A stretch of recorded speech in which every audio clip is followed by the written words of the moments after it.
computation, etc. So it can make some, in one side, it gives many amazing applications, but on the other side, it makes quite a lot of security issue, like the privacy and the security. And now we would like to do everything on the cloud in such a way that for the security point of view is same as you have a super machine, local machine. Okay, so you don't want to trust the server. So how we can do the computation on untrusted server?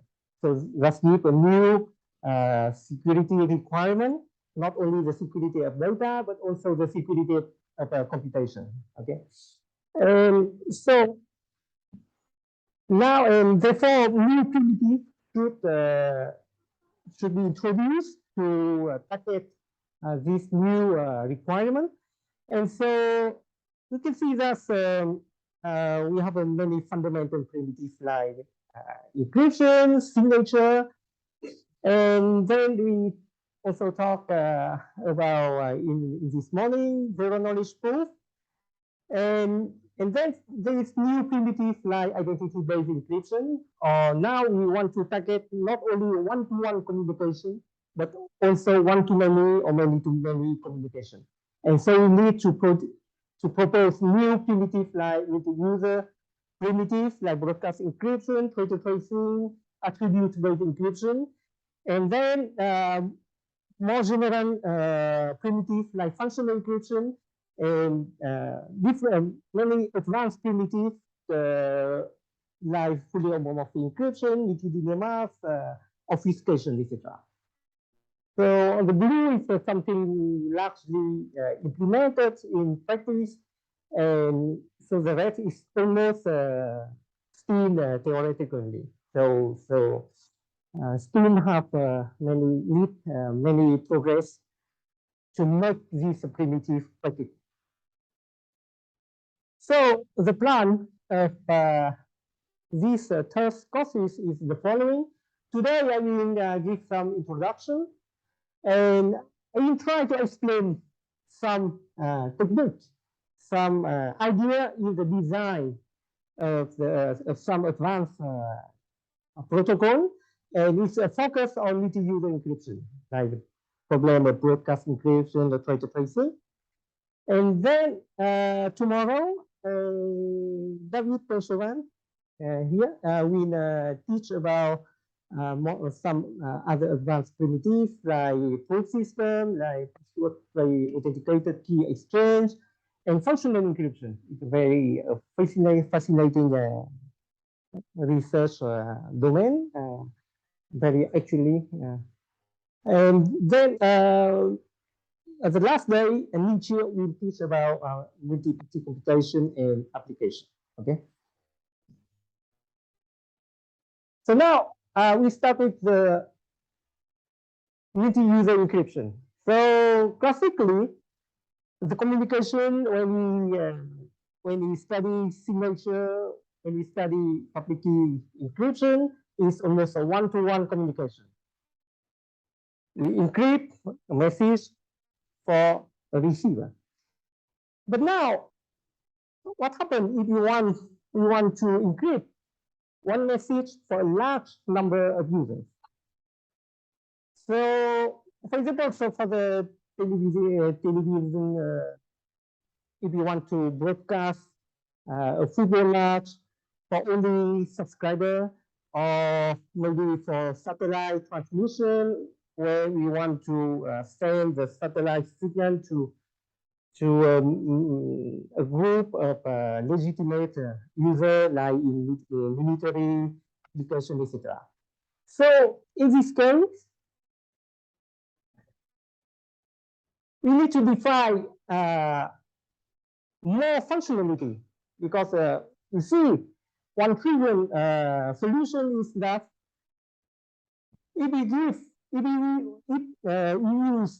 one-to-one communication, then we need to give for each of you the key with the same key. Okay, and so you can decrypt. So each legitimate user gets a key and can decrypt the message. But the problem is that if some of the legitimate users leak the key, then the whole system collapses because anyone else can decrypt, and the problem is that it cannot identify the source leakage because anyone gets the same key. So if you leak the key, so I cannot identify you. And so in this framework, we need to define the traitor tracing problem. It means that if you give you a key and if you leak your key, then I can identify you.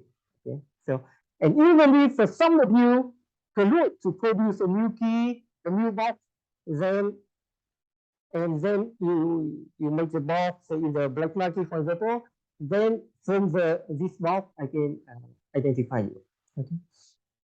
And the second problem is that if everyone takes the same key, then when you quit the system, how can they do? Because you have the key.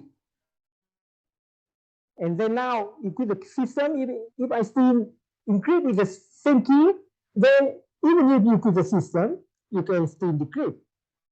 So it means that I cannot revoke you efficiently. If that's correct to revoke you, I need to restart the whole system. Okay, and so this is the problem of revocation. How we can do revocation efficiently. And the broadcast encryption is that you can encrypt for any subset of users without updating, changing the parameter.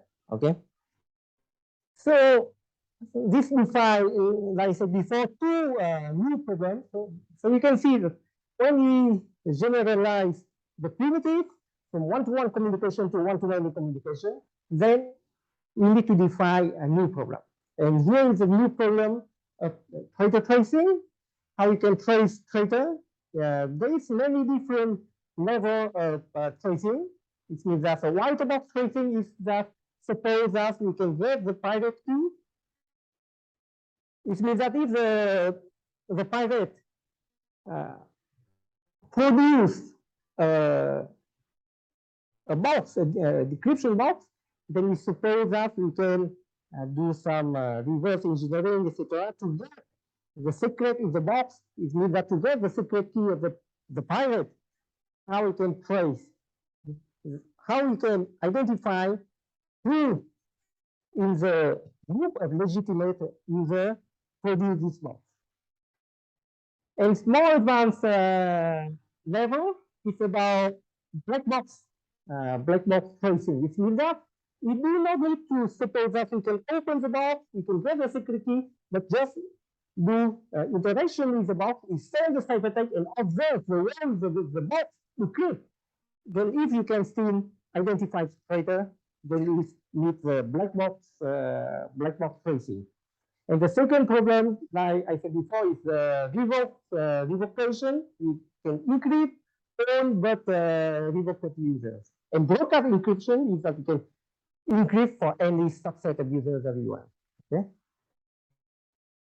So for the pirate, now in the view of the pirate, then you see that if there is no collusion, then it means that if the pirate only gets there's no collusion, it means that it's a passive attack, then you can use the just one key. But now if there's the collusion, then a trivial solution is that we give for you, each of you, one individual key. Okay, and because you have each one have one individual key, then now I can hope that when there is a leakage, then I can identify you. So if all the keys are independent, then how I can encrypt? I can encrypt only one by one. So it means that if all the keys are independent, then I need to encrypt one by one key. And so this solution is highly inefficient because the ciphertext size is linear in the number of users. And so it means that we need to design a scheme where each of you get an individual key, but the key of user should not independent, so that we can exploit some algebraic structure of the key to be able to encrypt efficiently.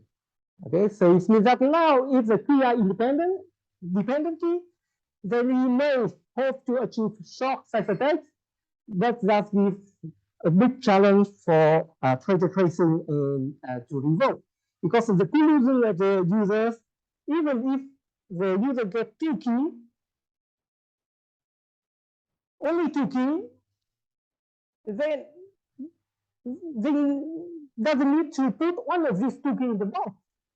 But they can send these two keys, produce a number of new key.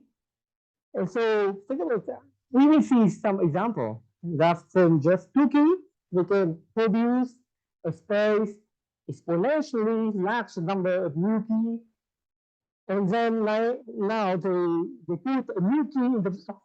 So it makes a challenge to trace with the traitor. Okay, so it means that if the two are independent, totally independent, then you cannot get an efficient scheme. But now, if the key are dependent, we may hope to get very efficient scheme, but you see it's hard for traitor tracing and evocation. Okay. So now the traitor tracing and evocation are not trivial, even for a small number of dishonest users. And now I want to explain you some basic technique to forget this kind of problem. Okay, so a very interesting problem that I like is representation problem. You know, we work in a group, a cyclic group G generated by G. So you all know the discrete logarithm problem. That if you take x random x and give you G to the x, then it's very hard to compute x when the group G are large. Okay, so now I try to give you another version of this problem. Now we have two elements.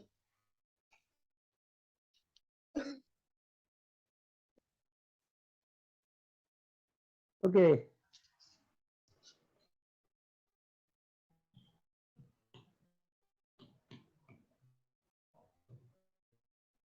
Okay, you have two elements in the group G and H. And so the representation problem is that how we can represent an element R in the group in this basis. It means that a basis a representation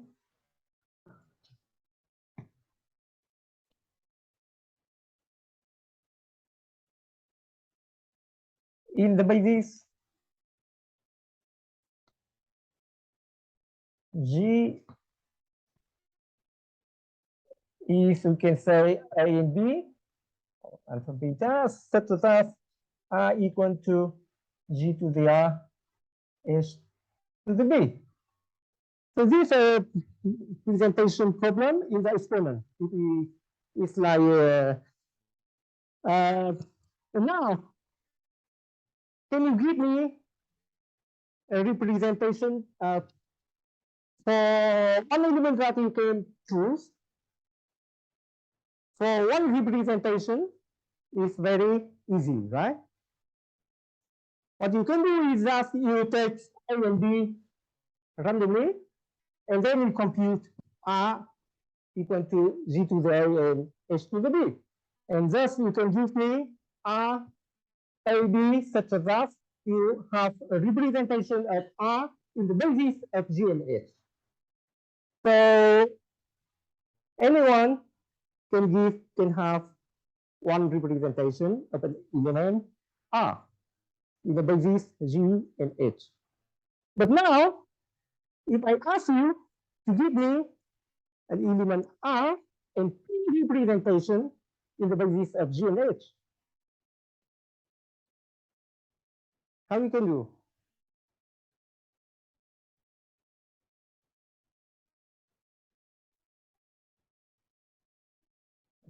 And so it's very hard, and it's indeed equivalent to the discrete logarithm problem, all right? Because the proof is very easy. If you have two representations, even if you can choose R, you can choose any element R, but if you have two representation, it means that you have another representation A prime, B prime, such that R equal to G to the A prime S prime. What happens?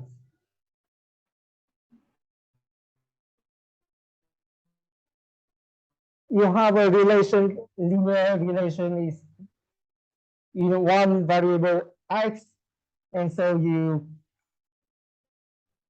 can get here is G to the A plus bx, and here is G to the A prime plus B prime x, and then it means that these need to be equal, and so you can get x equal to A minus A prime B, and so because A is different, then it's different B prime. So it means that if you can give me two representations, then you can break discrete logarithm problem. It means that the problem it's very difficult to do two representations, and it's easy to give one representation.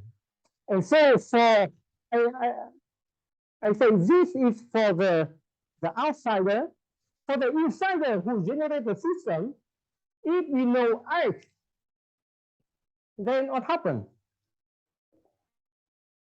If we know X, then we can give many representations on the element R. Okay, so if you know it,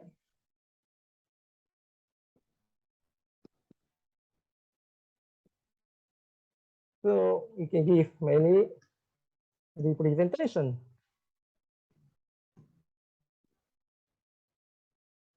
Is that we can generate R equal to G to the R. We take R random. We put R to, and we take B random. And then we can compute A equal to, so R minus Bx. And so we have I equal to G to the R and H to the B. Okay. So it's because I really like this interpretation. It means that if you know X, then these two elements you can say is dependent, linearly dependent, because H is just X term of G. It means that it lives in a one-dimension space, okay? And if you don't know X, then you can consider that these two elements are independent. And so something like you live in a two-dimension space. And if in one-dimension space, you can represent one element. If you give a two vector, then two vectors are dependent, then you can represent any element by many times, like Q times. You can take B random in ZQ. With Q is the order of the group U, and then you can have a Q representation, exponential representation. Or if we don't know X, we live in a two-dimension space. We have a two vector independent, and then if we given one vector, we can only have one representation. So it means that this distinguishes the view between an insider and an outsider, between a prover, a verifier, between the challenger and the adversary. And I will show you that. If you remember this, then we can do many things interesting. So from this representation problem, we will show you that we can do many things like journalist proof, signature, commitment, and traitor tracing. And for traitor tracing, if we have a very beautiful connection with the coding theory. Okay, so just quick, for the moment, it's not the prover view and the verifier view. So the prover view, G and H, something like in one dimension terms. And for the adversary views or outsider view or verifier view, these two vectors are independent, and then they live in a two-dimension space. And now, how we can exploit this? First, for the zero-knowledge proof. So for the zero-knowledge proof, I want to prove that I know I prove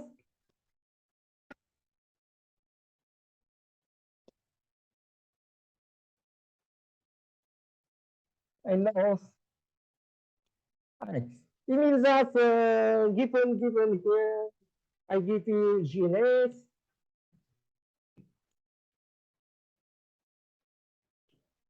I give you G and H.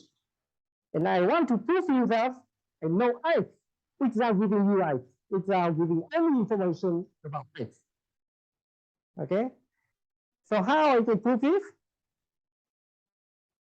If we distinguish these two views, then it's sufficient that I prove to you that I know I can give an element R, and I can prove that I know two representation.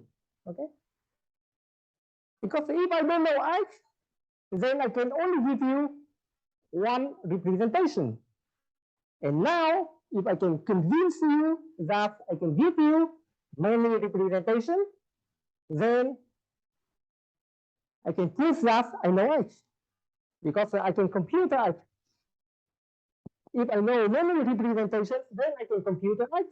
And so the zero-knowledge proof in this view is very simple. So how I can prove to you that I know many representations. But I cannot give you two representations, because if I give you two representations, then you can compute X. So it means that now I need to prove to you that I know many representations, but just give you one representation. Okay? And so the proof, I can choose R, like before. In the Q, I can send you R G to the R. Okay? And I will convince you that I know many representations of R in the basis of G and H. Okay? So how I will prove that I know many representations. And so you see that here. If I know X, I can give many representations. And just you challenge me on any challenge that fits me. If you can give me any B, the verifier, give me any B. And if I can give you A, then I set that R equal to G to the A, S to the B. Then you will be convinced that I know many representation, because if I only know one representation, then if the theory verifier choose B randomly or only B, so it's a probability 1 over 2 that this B is in my presentation. So it means that I will fail. So it means that if you give me any B, one random B, and if I can give you A, then I can convince you that I need to know I need to have many representation. And so it's exactly the security proof that I give me any B, and I can compute B equal to R minus B X. And then you can verify this very efficiently. So this, in fact, this my interpretation of this English proof and many other problems. So it's just the representation problem. So the English proof is that I prove you that I know many representation, and for this you challenge me on half of the representation, and I can complete with the other vector. So you give me one coefficient for the vector, and then I can compute the coefficient for the vector G. It means that I know that G and H are not independent. It means that I can know X. And so this is so I think if you just remember the representation problem, then the English proof becomes very natural. Okay. And then now if the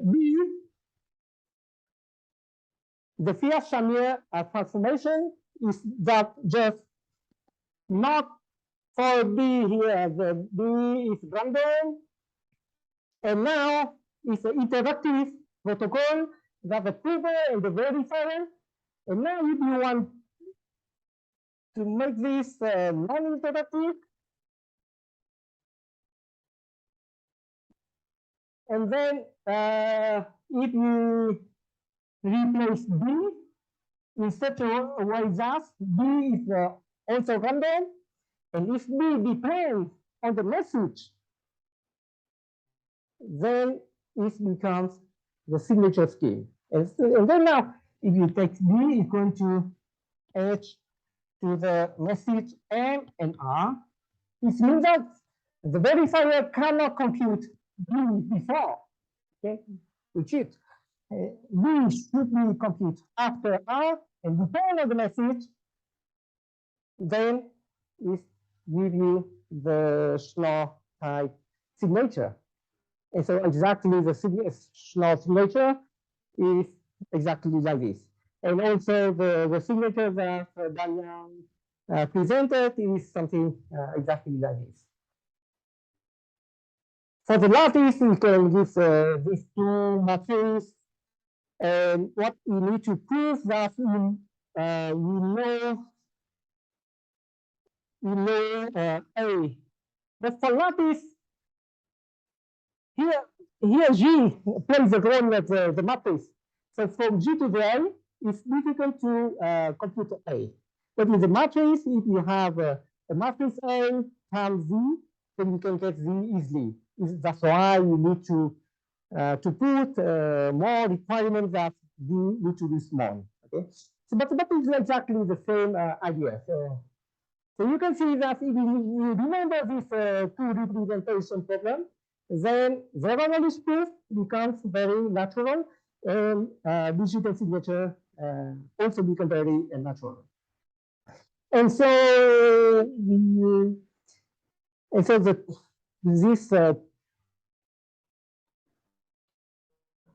two representation problem, the view, if you know X, then it means that if you know many representation, you can compute the secret S. It's exactly the X factor in the zero knowledge proof. And the part that if you don't know X, you can produce very easily one representation is correspond to the simulation part. It means that any simulator can generate the verifier view. They can generate for each time, any time, one representation. Because generate one representation is easy, it means that if the verifier get only one representation, that gives no information. Okay, that's so it corresponds one part to the extractor and the other part for the simulator. So now you can see that you can have a commitment. This morning I talked about commitment scheme, and you can recall that a commitment scheme. So when you want to play coin tossing on the internet, okay, so you can have a head or tail, but now not face by face, but on the internet. Then I say that I did coin toss, and I ask you to guess this head or tail. So if you say that it has, then because you don't see it, I can say tail, and I can cheat. And so to avoid this problem and to play the coin tossing, and more generally, any lotto game in the internet, then we need to commit our result before.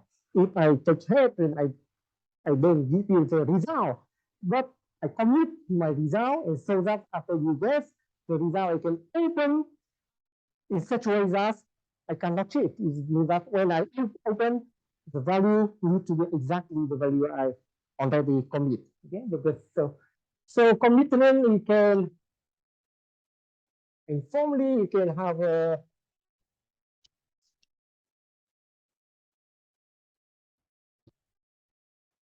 commitment.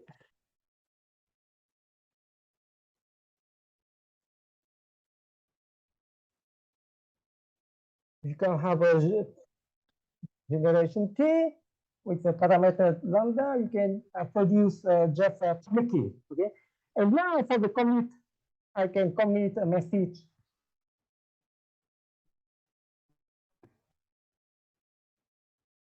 PK, a message M, maybe some randomness. I send to you. Then now, for the opening, then you can guess, you send me the guess. And for the opening, I can give you M and R, and you can check if C equal or not the commit.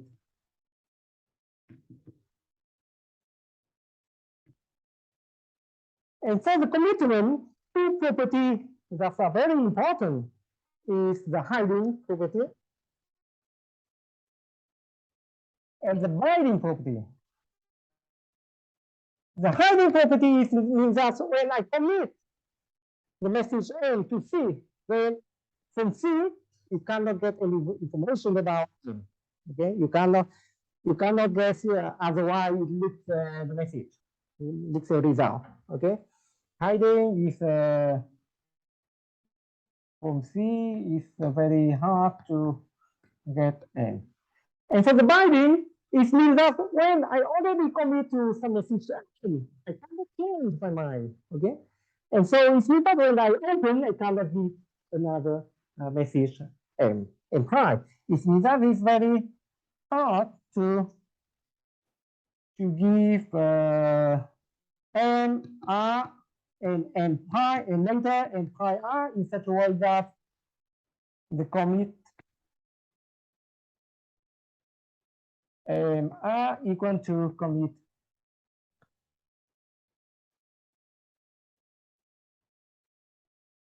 So it's a fair for two parts, right? For two parties, this one don't make any information about the message, committed message, and then when this guy already committed to a message, then he or she cannot change the message at the opening. And so from the two representation program, you can get a commitment scheme very easily. What can we do? How you can commit the message?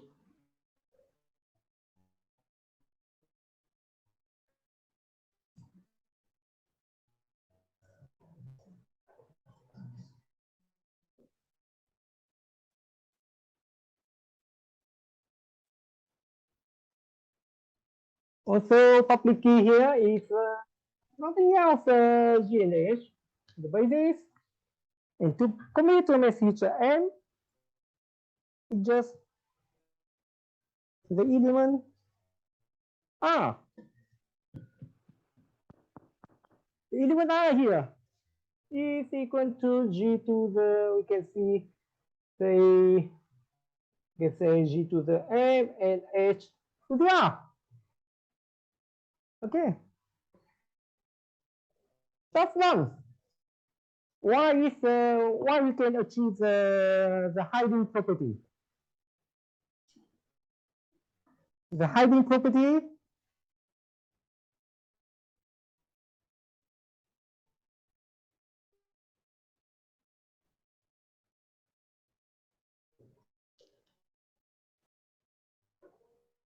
in fact, now if we choose R random, we can compute another message M. Okay, so it's also equal to G to the M pi, G to the R pi. We choose the R pi and we can compute M pi is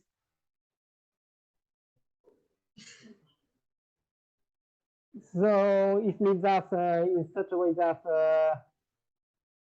M plus X equal to M pi plus X. And so pi X, so if we choose pi, then M pi equal to M plus X minus pi X. So it means that given C, from the view of the adversary, that does not give any information about M. Even the adversary is quantum or M power machine, because we see only one relation about M.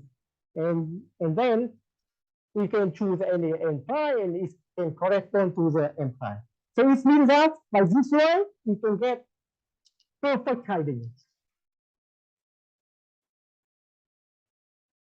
Because of form C, that gives no information about M.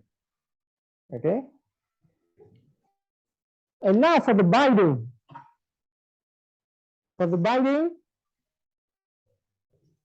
what happened? It means that now we suppose that G and H, two elements that can generated by in a decentralized way or by an authority, so that no one knows the discrete log of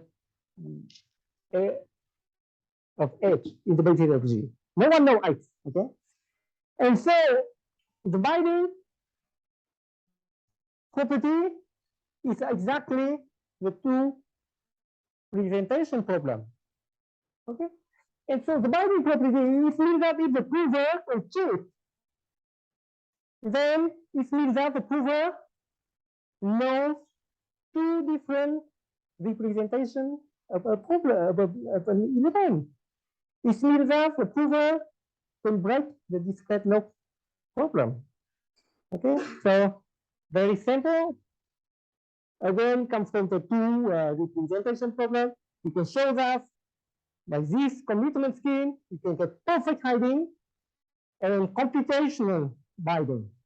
Okay, only by this you cannot get the perfect binding because if the harness is based on the two representation problem, it means that it's equal to discrete log problem. So it means that based on discrete log problem, then we can get binding. Okay. So you see, we can get some interesting property. I just play with the two representation problem. Okay. So you can get zero knowledge proof, you can get digital signature, you can get commutation scheme, And now I show that we can get multi-receiver encryption. Okay, from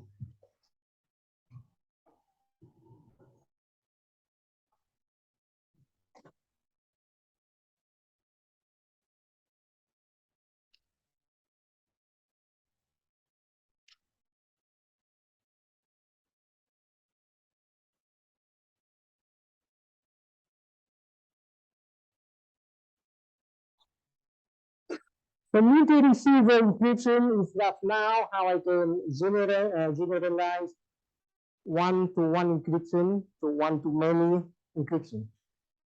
So in such way that now how I can give for you one by one a different key, but you can own any one that you can decrypt. Okay, so we can recall the Enkerman encryption. You can start with Enkerman encryption, and to start with Enkerman encryption, you can recall the different the problem, different key exchange. Different it's just on my side, I generate A, and I send you G to the A. And on the other side, I generate B, compute GB, and I can send you G to the B. And then these two parties can compute a key G to the AB. Okay, and so here you have A, and then you can compute G to the A, G to the B that you receive to the A, and here you get G to the A, and you can trace to the B. So that's equal to key, the same key. And so that gives the Enkerman encryption. Enkerman encryption, now the public key, the secret key equal to A, the public key equal to B, equal to G to the B, G to the A, sorry. And so you public.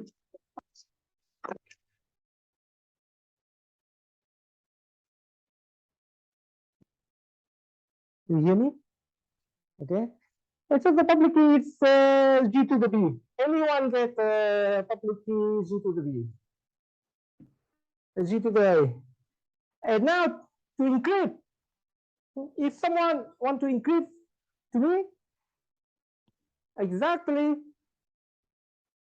the different key exchange, I generate now in the Enkerman is like random. So it's a probabilistic encryption. And then I, instead of sending G to the B, I define the ciphertext is G to the R, and the key now with the public key G to the A here. You raise with R and time N. And then we send the ciphertext to me, and for me, I can compute this session key because I have A, and because I have G to the R, that plays the role of the G to the B, and then I can get this element. So here is C1, C2, and then I can get C2 over C1, C1 to the A, and that gives me the message N. So it's exactly the different key exchange one.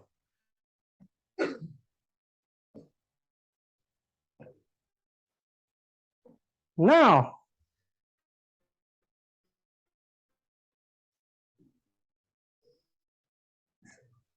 for public key, G to the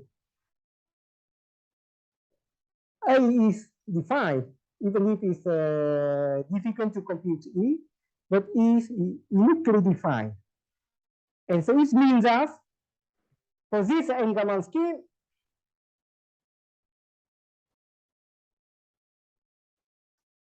you cannot support more than one user. because for one public key, then there is only one secret key. Okay. Now, if we want to generalize to multi-receiver users, how we can modify this Enkelmann scheme in such a way that one public key can correspond to many different secret keys.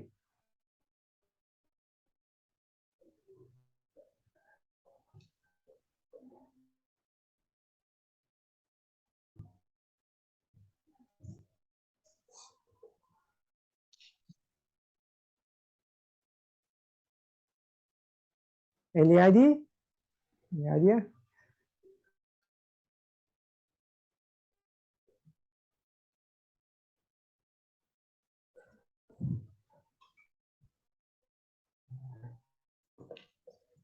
Here we have many representations that it will give you the hint of each secret key would be a representation. Okay, so it means that here we have one element, we can have many different. Here we can have many M and R for committed value, and here for if you know the displacement, then we can generate many representation for an element in the basis of just two elements. Okay, and so now we can have two elements instead of G, and we can change the scheme to give G and H. Okay, instead of only G, we give G and H. And now the secret key is just B. The public key is G to the B, H to the B. We add a new element H.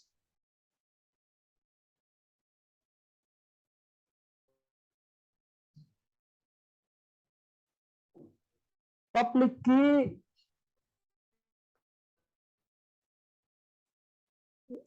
okay, so you have a public key, G to the A, H to the B, and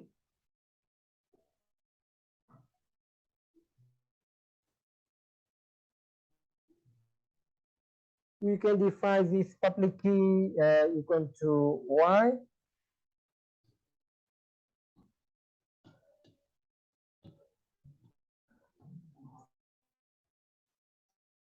Public key equal to Y, and now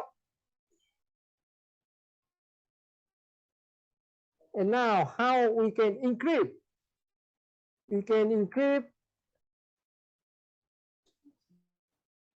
instead of G to the R, we will add also H to the R. And here, instead of Y equal to G to the A, like before is Y to the, this is remain Y to the R. It means that now we give three elements, C1, C2, C3. It means that we give the ciphertext C now is G to the R, H to the R, Y to the R, M, just three elements. So the interesting thing is that if we have a representation of Y in the basis of G and H, then if we also have representation of Y to the R in the basis of G to the R and H to the R. Okay, so if the secret key here is A and B, and then the decryption, it just creates a C3 and C1 to the A and C2 to the B. Because the C1 to the B and C2 to the B, that give you Y to the R. And so you get the message M. And now you can see that each user SKI can have a representation AI, BI, such as Y equal to G to the AI, Y 8 to the BI. So it means that the center who has the secret X, G to the X, then can give you many different keys. Each of you have a representation. AI, BI, and each representation is different. The secret key are all different, but each secret key can decrypt the same ciphertext to get the same message. Okay, so the center here, the center will have an I, will generate Y, and can give you, each of you, AI, BI, and then this center can broadcast the ciphertext C, and then any one of you can decrypt. And you see that the number of different keys is Q. Okay, you have Q representation, and it's exponential large. Okay, and so instead of encrypt one by one, if you have 1 billion users, instead of encrypt one by one, then you need to a little bit change the ciphertext. Now it's only 3 elements, and then you can broadcast, and each of users can decrypt. And now if someone who needs the key, IIBI, then you can trace. Okay?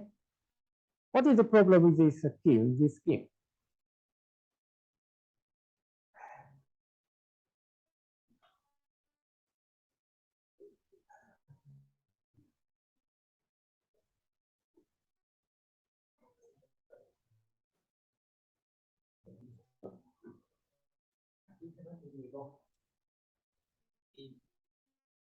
Can be?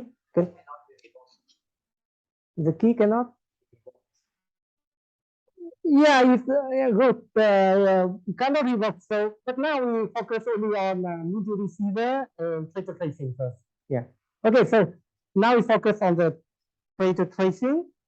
It's a good question that this may not.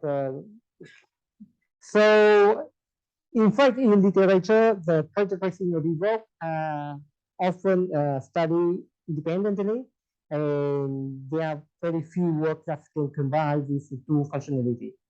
So now I would like to explain about the idea about the tracing. And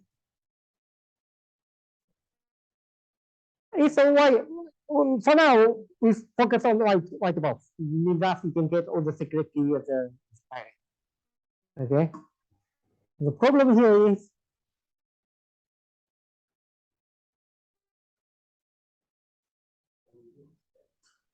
exactly the collusion. Now, if only the side collusion is only one, okay, so one user looks a key, then we can, from the key, we can trace by the user. But now, if there are two trader, then it means that they have two representation and they can break the scheme. Okay, and so that's the problem with the collusion. So it means that for this scheme, with two colluded users, then they can break the scheme. And for this, Bonner and Franklin just generalize this scheme so that they suppose that they can come to the Bonner-Franklin scheme. Okay.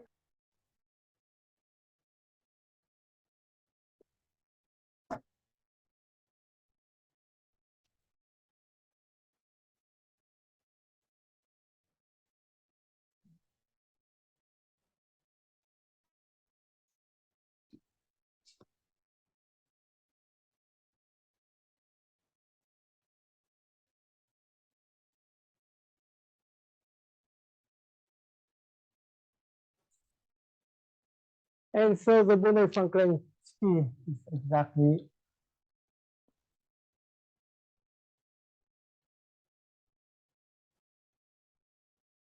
I think, something that I don't remember. It's 01, Bonner-Franklin traitor tracing.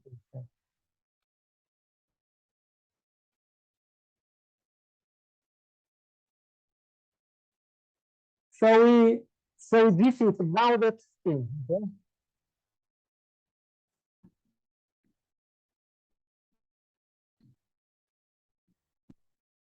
If suppose the number of trader is say is bounded by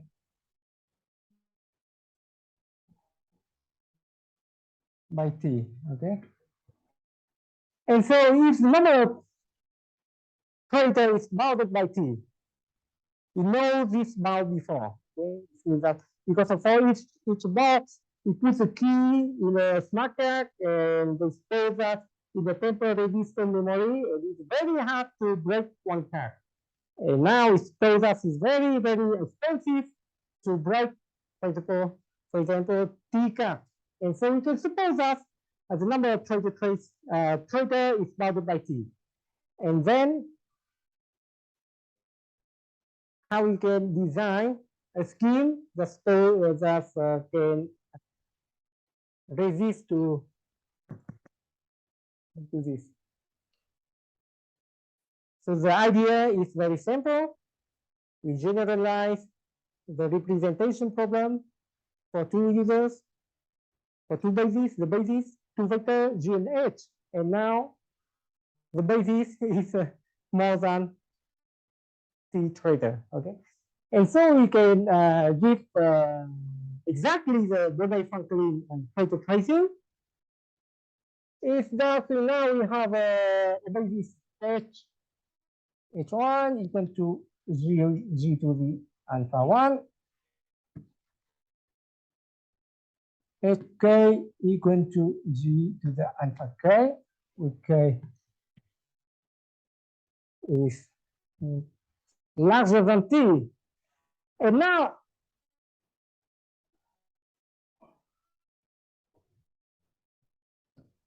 we have an element Y, which is, we can say G to the. And now each key, is secret key, is a representation. We can say x1, x1, xk. Each secret key, user key, is a representation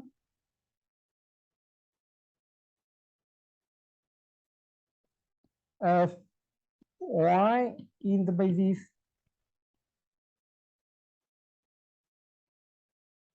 S1, S2, Sk. Okay, it means that representation alpha 1, alpha k in this basis. It means that Y equal to S1, alpha 1, S2, alpha 2, Sk, alpha k.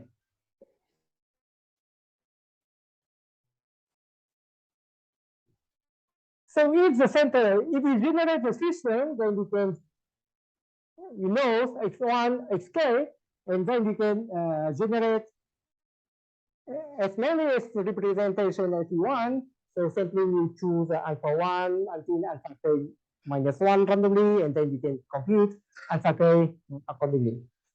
So you can give for each user, if you, the key is representation, then now the encryption is, what is the encryption? You give the same encryption.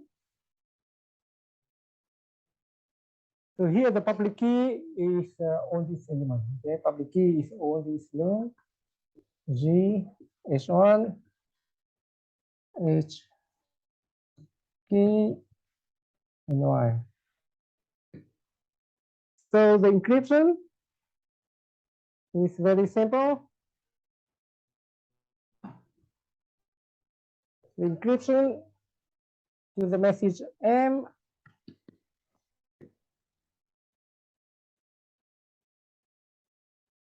is just H1 to the R, HK to the R, and Y to the R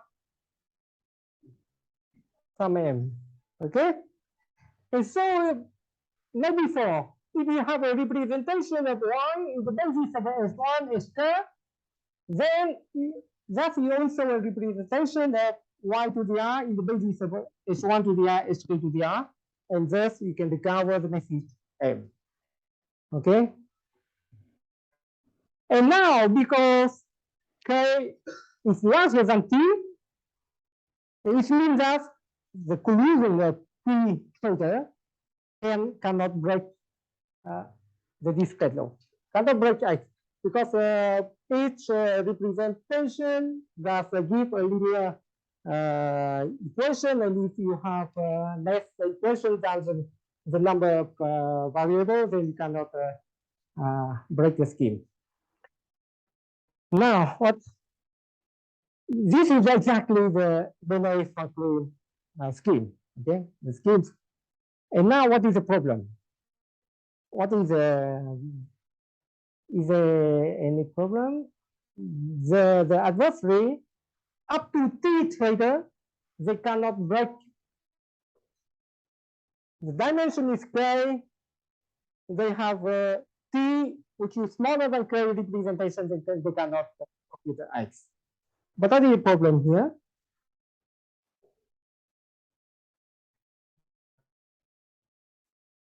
For this scheme, up to now, so we can prove that the collision of less than K theta cannot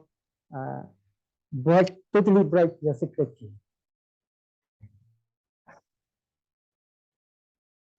Can the pirate produce new key?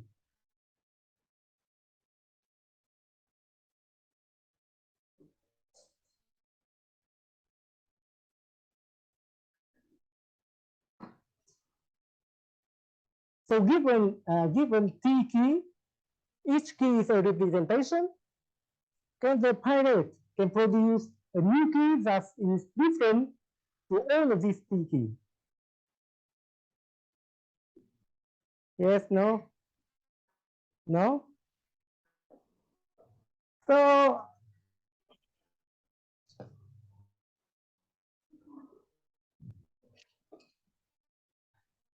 okay,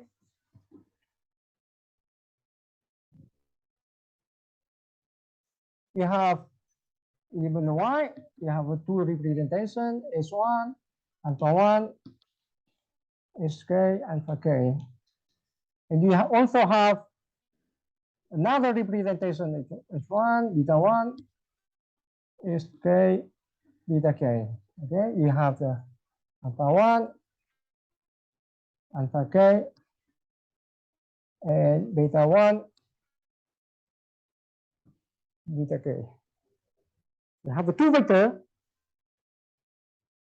It's very easy to produce a new representation by doing simply a convex combination of these two vectors.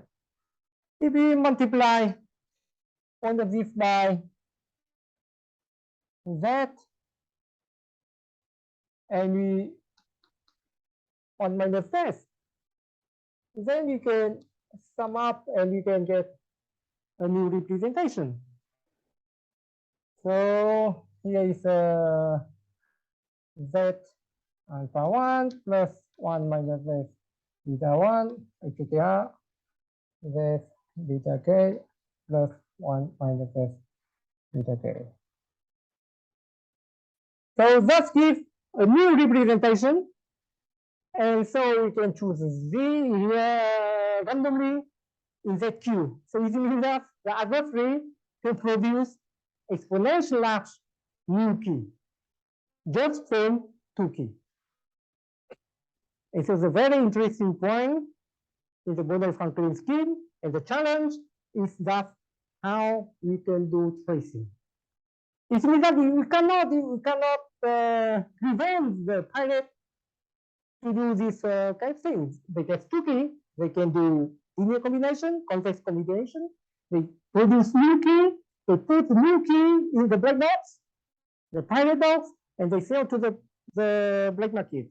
And now we can get a copy of the pirate decoder, even if we can get the secret key, it means that is one representation. And now the challenge is that how we can do tracing. But before we do tracing, the tracing faces the 2 points. The first point is that you need to prove that the only way the adversary can give a new representation is to do convex combination, a linear combination on is non-representation.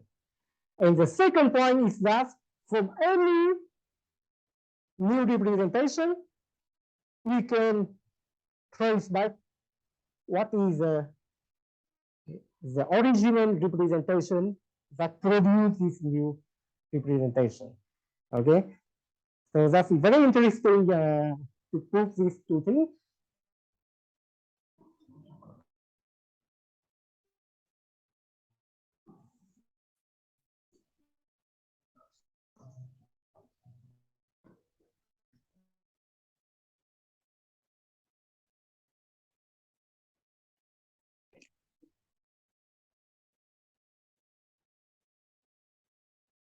And in fact, the lattice-based scheme,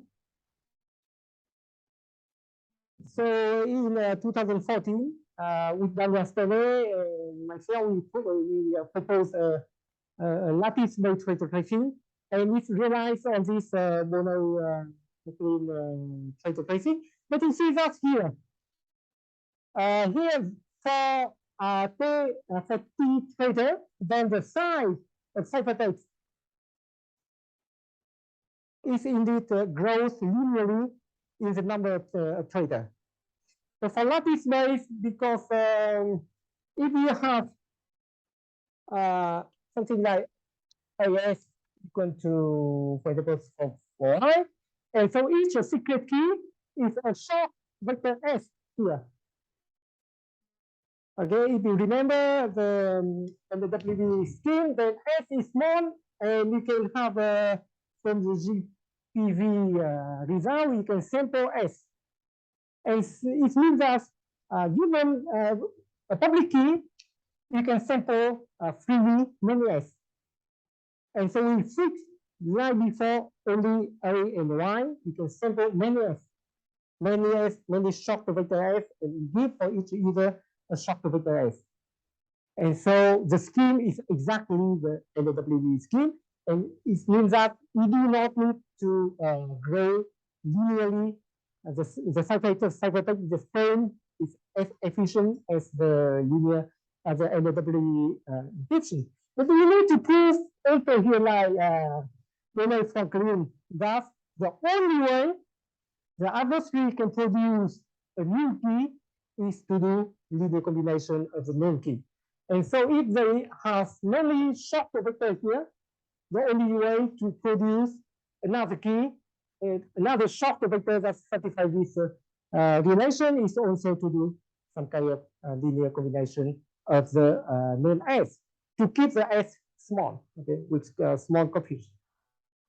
And now the interesting thing is that how we can prove that given a number of representation, then the only way the adversary can do to produce a new representation is to do the linear combination of known key. Okay, so I will prove, and this is applied in many situations. So in the also lattice scale, in the Babel Franklin, and in a couple number of schemes, you need to prove that the only way the adversary can do is to, for example, to do the linear combination of the key they get. So now the adversary, you need to prove that if the adversary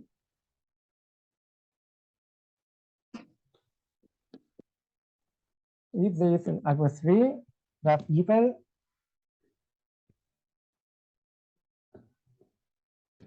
okay, so this is given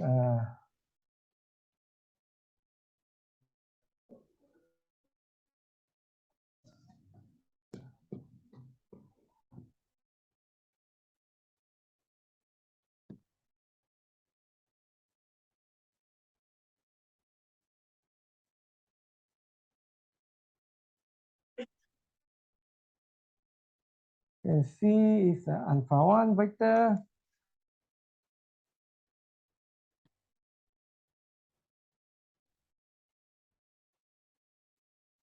Given T key, in such a way that's easy representation of each.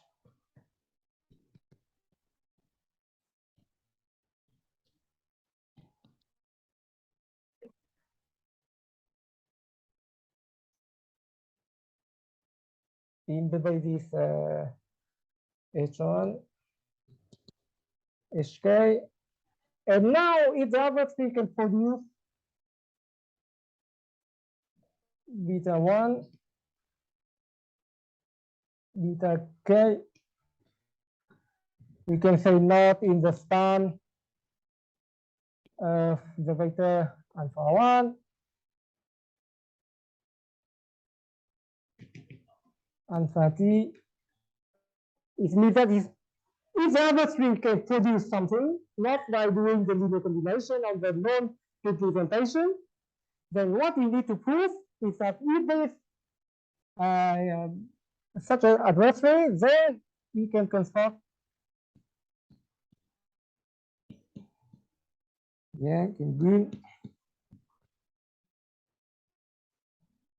simulator S that's direct discrete logarithm. So it means that under the discrete logarithm, then the only way the adversary can produce a new key is to combine the known key. So it's so one of the very interesting proof. How we can prove this? Okay. Which means that now we need to construct S by using A. Huh?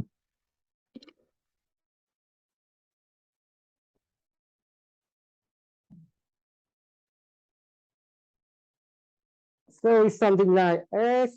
You need to construct S. I'll give you the idea to construct S.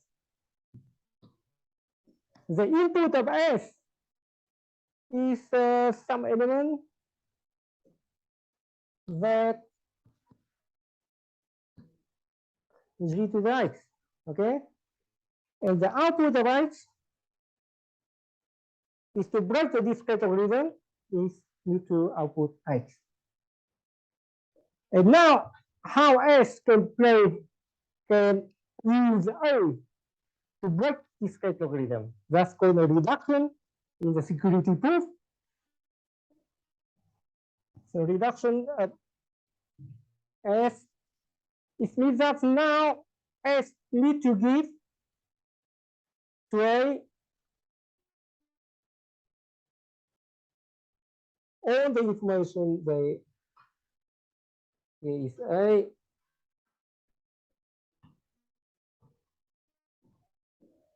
ask me to give to a Y, S1, SK,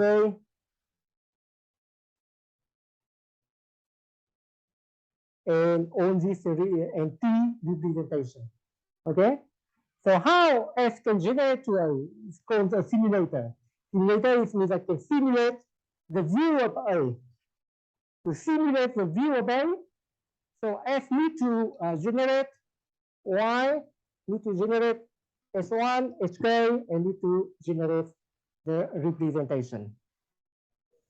And so how S can, the interesting thing is that S can generate many representation, and it looks that if S get a more representation, if they can generate many representation, then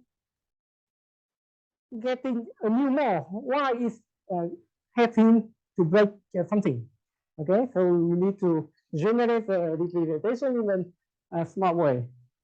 Okay, so now how S can define? You can define just a G, Y equal to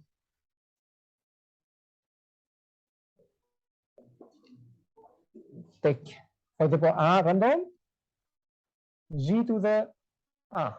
Okay, now how S can generate S1, HK in such a way that we can produce many representations.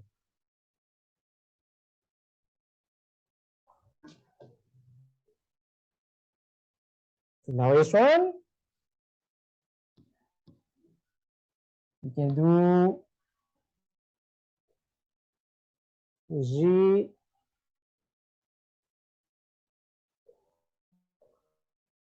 to something random. Okay, I1.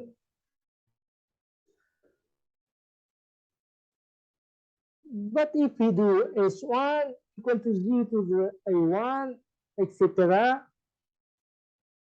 then you can see that S does not exploit the relation on Z.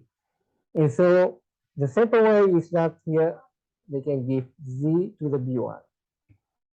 And A2 equal to Z to the A2, Z to the B2, etc. SK equal to Z to the AK, Z to the B. Okay, it means that S choose randomly I1, B1, and give and define S1, S2 that depend on G and Z. And now it is easy to produce a representation of Y in this basis. This means that we give as an input here on the element Y S1 SK 2A. Okay?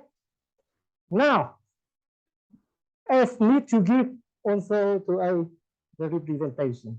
How S can produce a representation? For a representation, we can see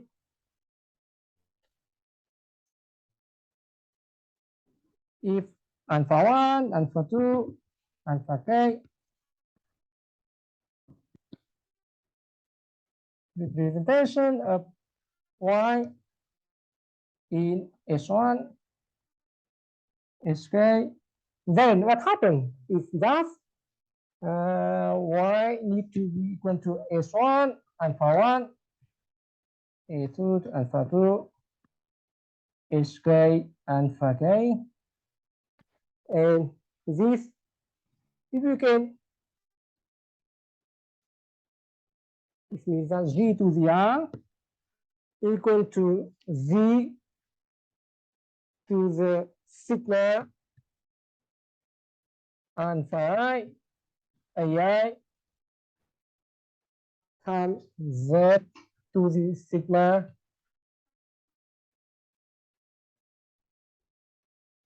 alpha, yeah. So how we can generate alpha representation? S can generate the very simple way. The S no R, no all of these no R, and so how they can generate alpha 1, alpha 2, alpha k? Because S don't know the discrete log of Z in the basis of G. Yeah. So the only way S can generate a representation is to choose alpha I in such a way that is equal to 0. Okay. So S can generate.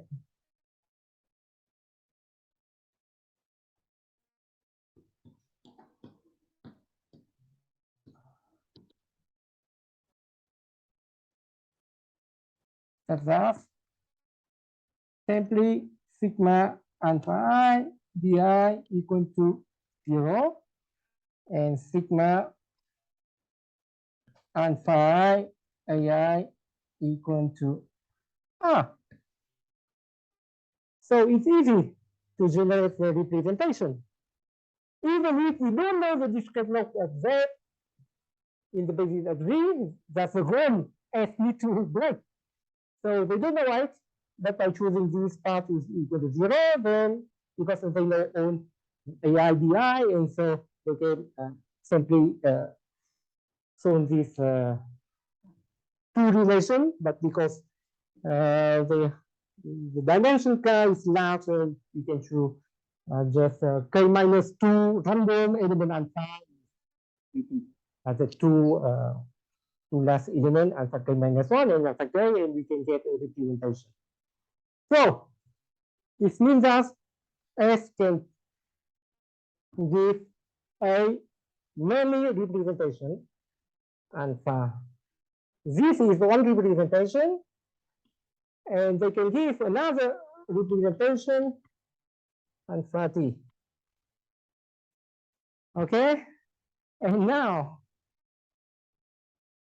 I give output a representation beta 1, etc., beta k.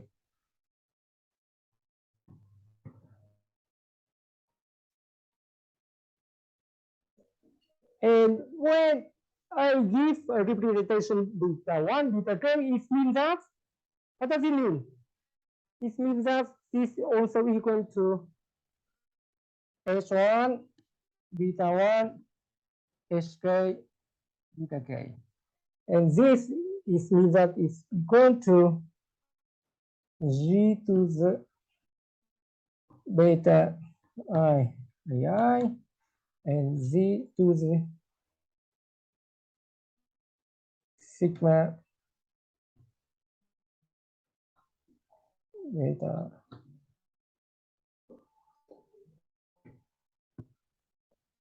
And what happens is that when we do, if the others will do the linear combination, then it will satisfy this condition that this equal to 0. This y equal to 0. But if this is not a linear combination of non-key, then with high probability, this is different to 0. Because if the view of other string and this element A1, B1 satisfy this condition, and then you can play, the idea is that you can play with the last detail, you can choose randomly, and you can give the same view to the other three. This means that if the other three gives a new representation that is not a linear combination that is non-Q here, then we can prove that it could be 1 minus 1 over Q. This is different than 0. And so what you can get here is that if this is different than 0, then you can have here is the average we can get here. It means that is equal to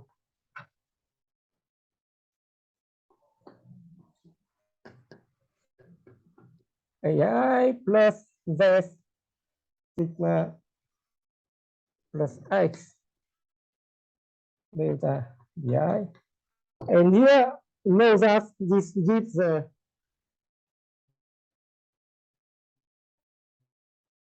this is a 0 and this gives all of this equation and just give a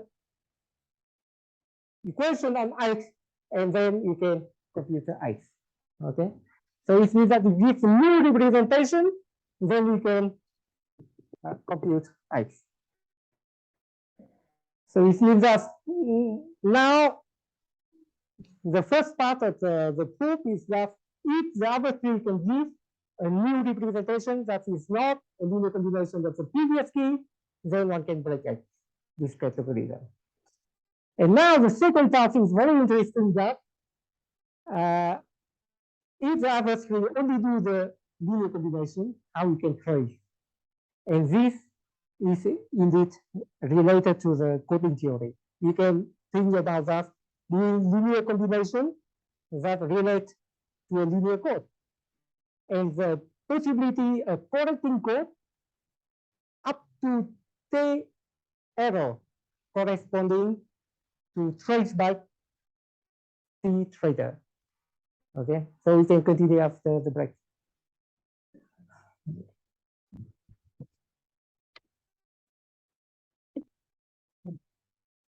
Okay.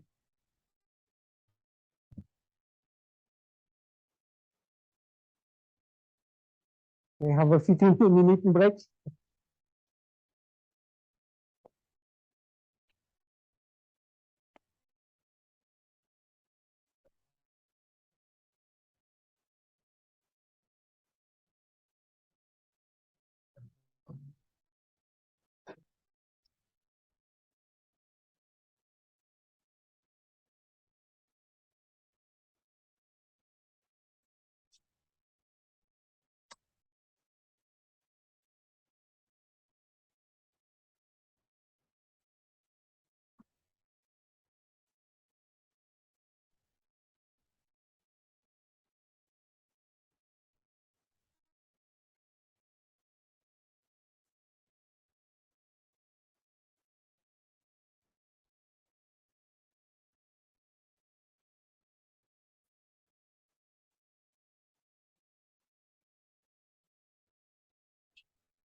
Nhỏ mua được xong. Okay. Nhưng mà biết to thì cũng đủ vào. Ok.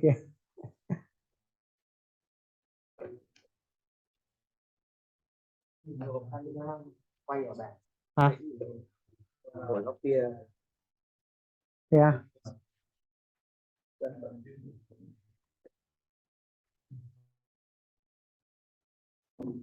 À. Tận không thấy em có phải quay Thế à? À, đây xa xa nhỉ? Slide bằng. À, thế đó. Ça prend la pause.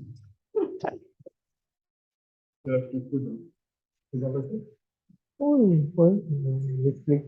Ça fait quoi, broadcast J'explique, je donnais une explication sur le problème de two representation problem. Et à partir de ça, je peux faire comme majuscule, computer analysis, and broadcast, and tracing.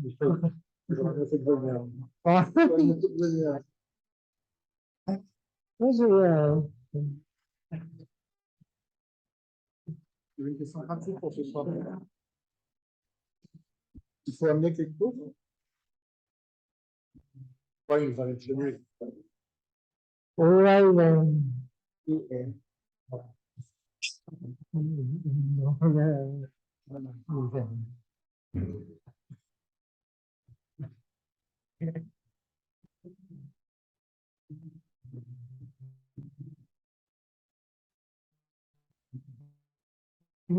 Time now. You will do this one. Pardon? Il n'est pas. Je sais pas si ça fait exprès ou pas exprès. Je pense qu'il a évité que les autres. Que les personnes qui dans les cours, je pense. Voilà. Non, moi, je ne connais pas assez de le niveau ici. Je ne suis pas ligne de. Je pense que c'est qu'il est vieux. Ouais, c'est ça.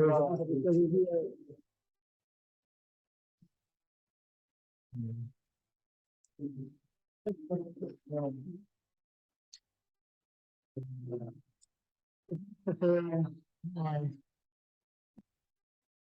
Au début, c'est dans le programme. Pas de la semaine, mais il a changé. Parce que tu as laissé un tour, donc, comme le topic, parce que initialement, il est mis dans le génie du mosquito.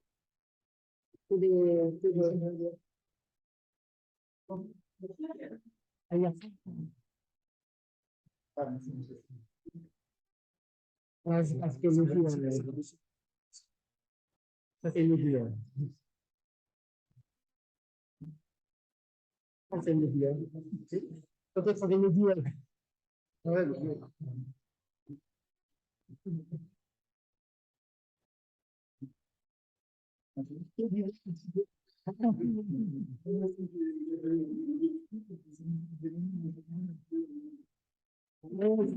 C'est marque.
Thế đấy là nói là cái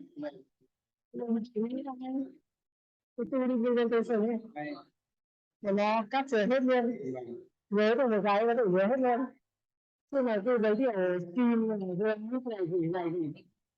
Đúng không?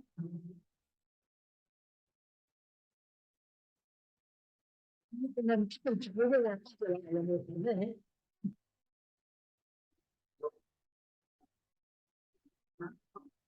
Chỉ với mà dễ nghe.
Ai biết được có thường đấy không?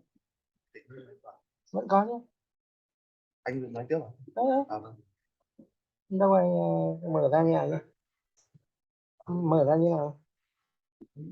Bình thường. À.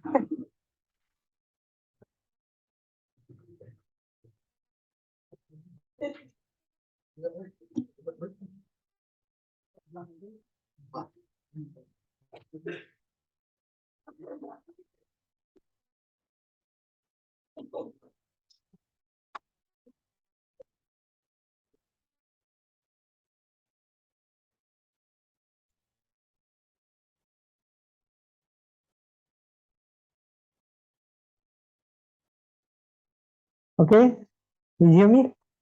Okay. So question on this part?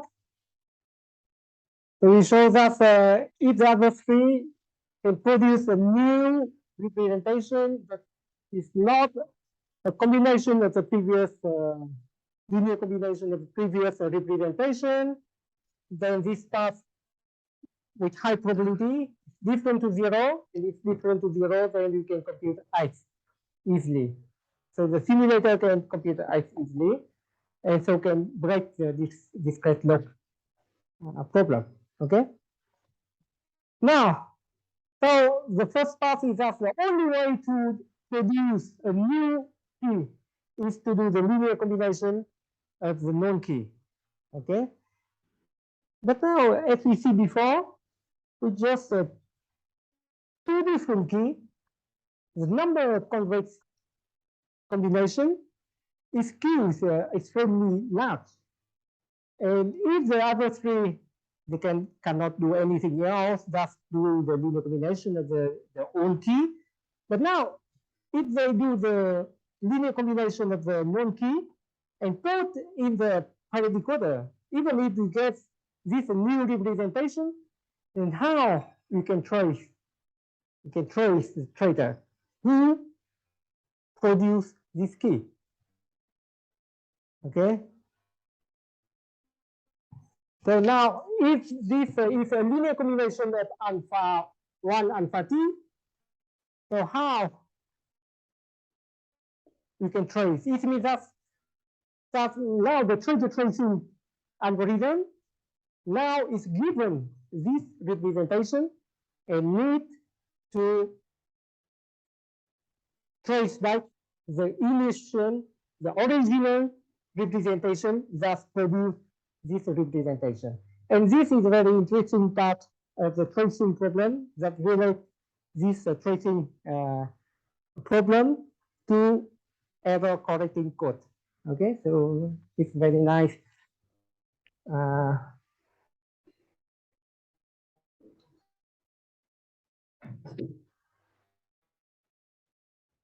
So how we can relate the tracing problem with the error correcting code?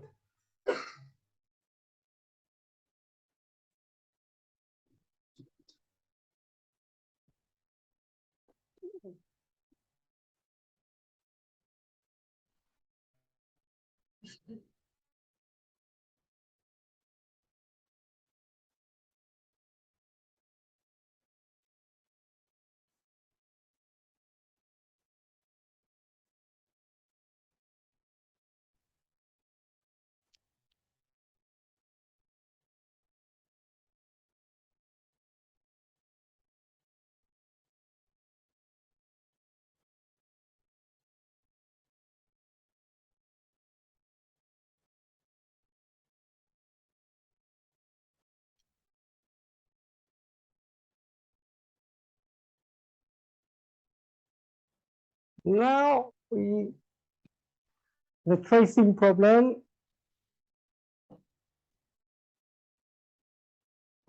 We know that the pirate, given this representation, and we produce a new representation that is spent on this vector. And now the tracing is just from this. How you can trace back this representation. Tracing.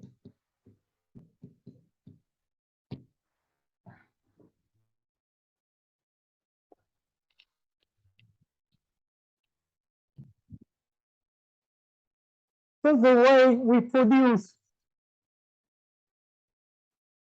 so we can play on the way we produce this representation.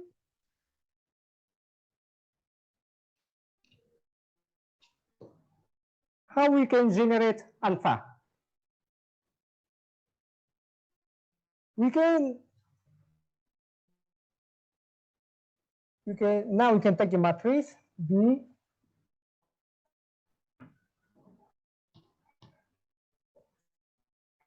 public, okay, B public.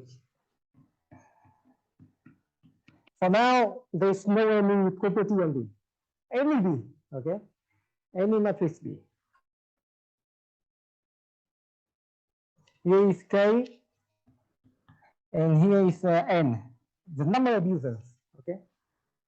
So each user you can see will associate to one line, okay. Okay, B, just one line. And so this line you can say B1.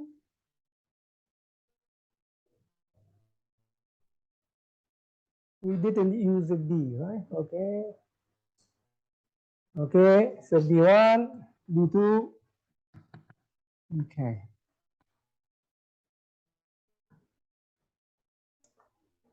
No any restriction.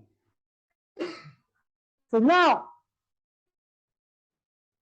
we can produce for each user, we can compute alpha starting from this line of the matrix. We can produce a representation alpha 1. How we can produce alpha 1, alpha 2. So it's very simple. We can compute this. Alpha 1 we define like a delta B1. Alpha 2 is equal to delta B2. Alpha k is equal to delta bk. And so in such a way that this is a representation of y in the basis of S1 Hk. It means that x equal to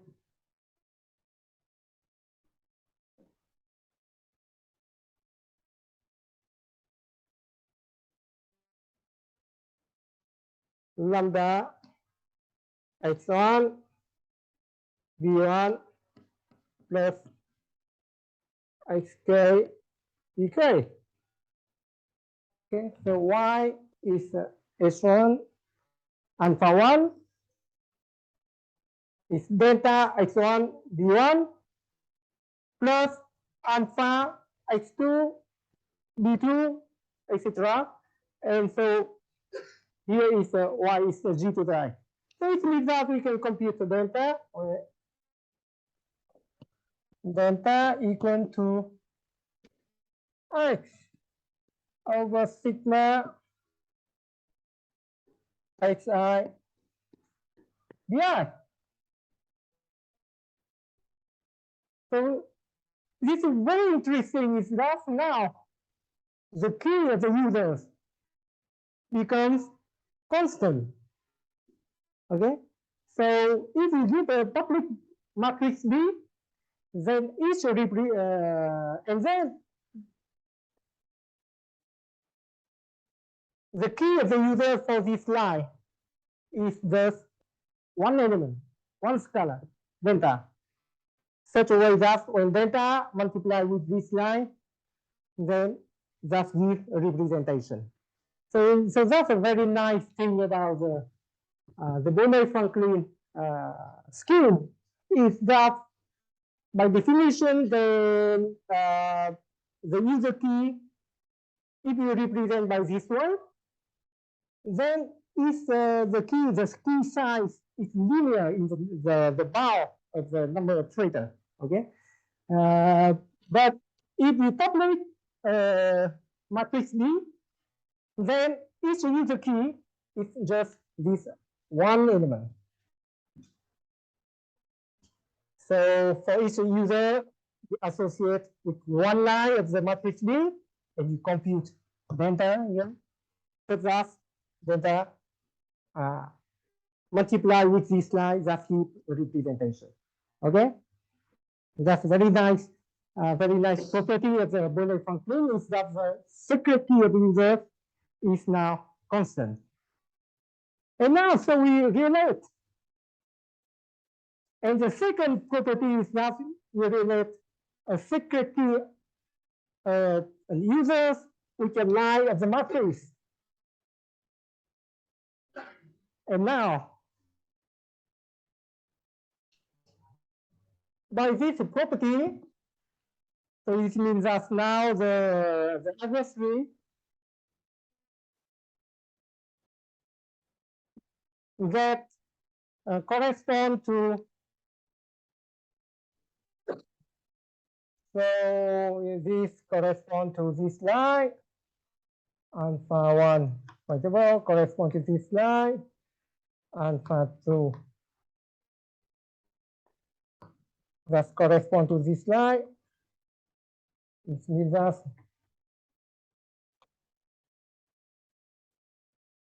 alpha 3, that correspond to this line. So it means that alpha 1 is beta 1, 2, beta 3. Okay? So it means that each representation corresponds to a line matrix. And we know that the only way to produce a new key is to do the linear combination of this line. And the maximum number of lines that we do the linear combination is bounded by T. So now if we associate this matrix B by a linear code A, so we have A,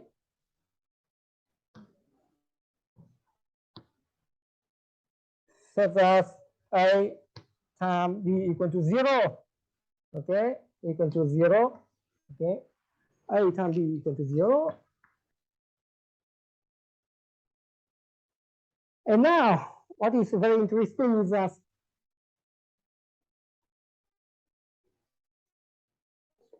this is beta, and then because of beta, it's a linear combination of the line of B, then you have a beta equal to 0.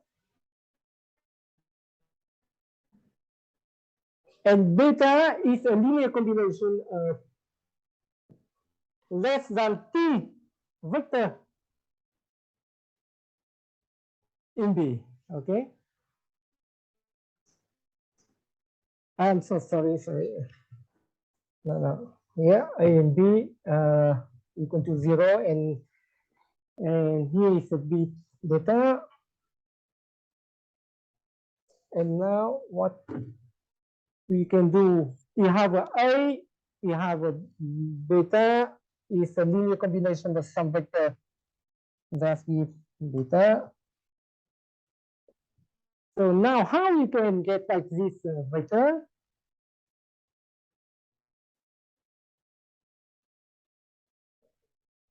We know that B here is a linear combination of up to T vector that related to the number of error in a linear code.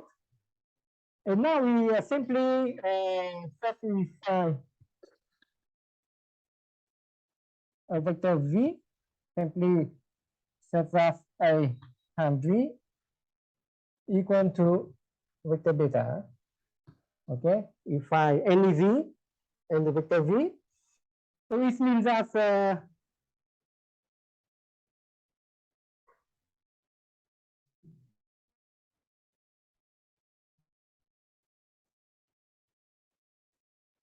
and b is a linear combination of and beta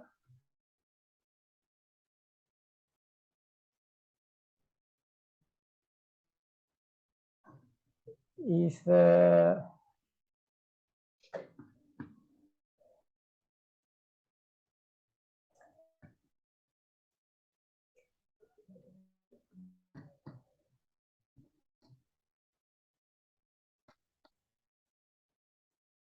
and the Hamming vector.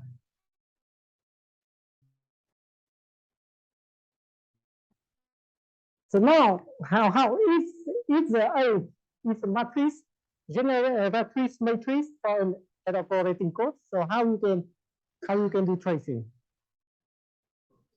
How you can relate the T here as the number of error?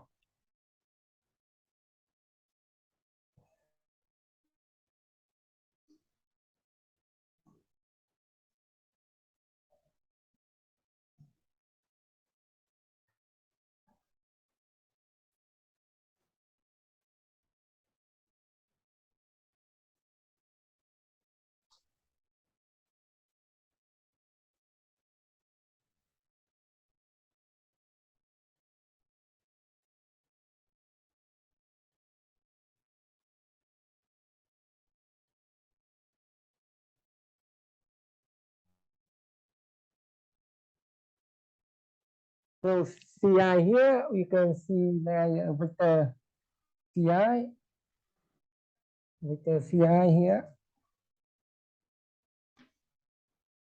When it's a linear combination, it means that here is the number of Ci equal to vector C is a Ci, and number of all of these are 0, and only these are different than 0.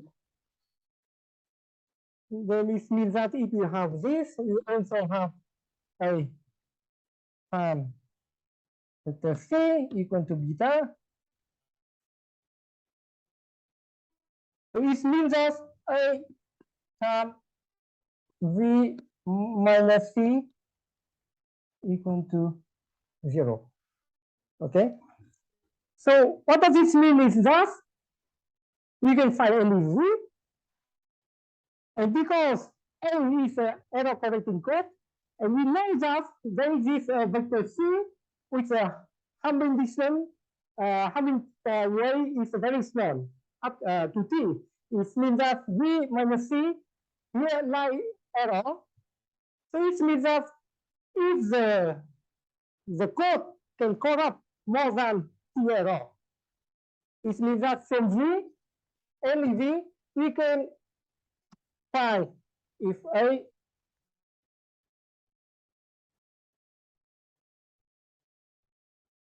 error correcting code for t error, then from v, you can correcting error to get the code what? V minus c. V minus c is a code what? This linear code.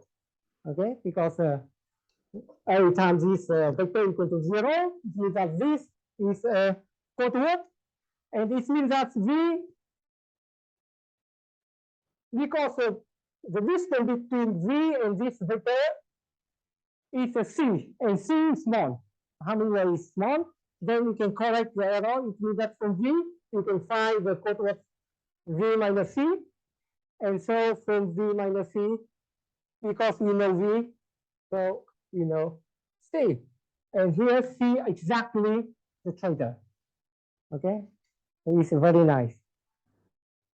So it means that from the scheme, if you can associate each user key to a public matrix, and if you can associate this public matrix with a error-corrected code, then from the linear combination, that will prove that the only way the adversary you can do the linear combination that corresponds to a word that is deviated to a code word by T error, with T is the number of traitor. And so if the code can correct up to T error, then you can trace up to T traitor. I think this is a very beautiful connection between the cryptography and the coding theory. So we have this tracing problem. Okay.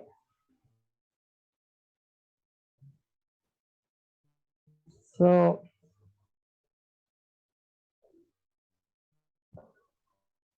any question?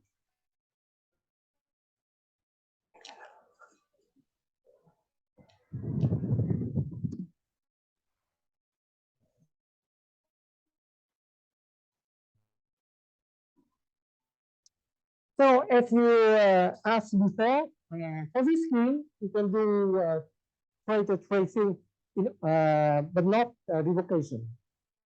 And this scheme you can do very efficiently white box tracing or black box tracing.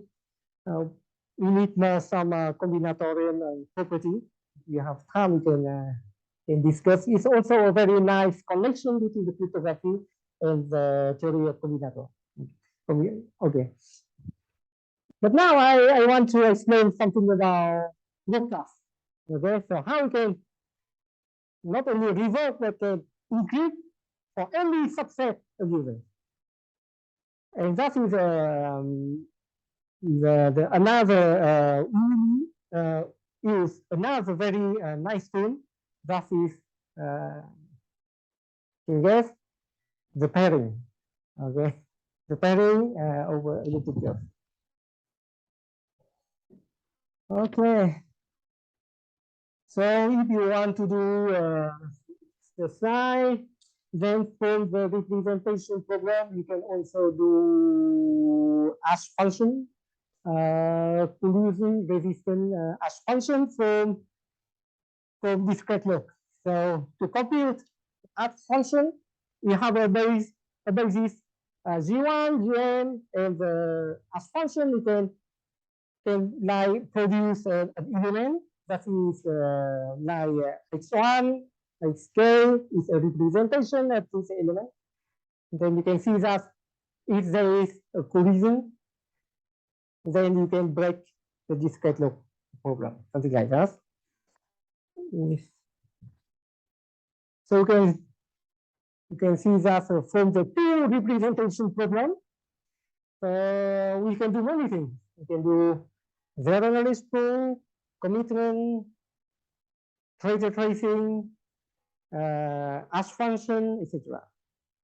And so this interpretation of two problems, I didn't see any, didn't see the literature, but it's my own personal view. But I think that's from this view, it's helped me a lot to remember any kind of problem. And so I hope that you also enjoy this personal view to view all the scheme from a very simple input tool. So just a representation, so we can do anything. And now for the pairing.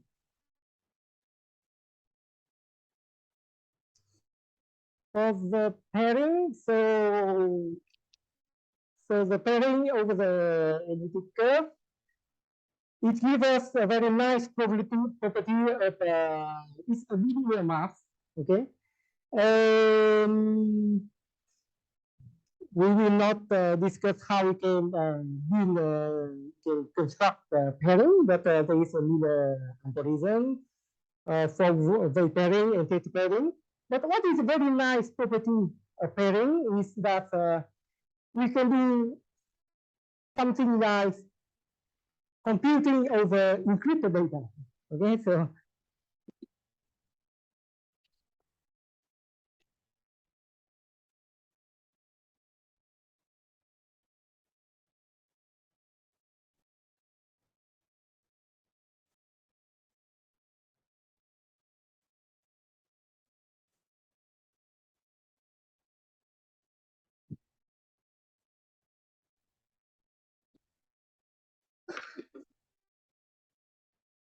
So we know that from g to the x, g to the y, it's very difficult to compute g to the xy, right?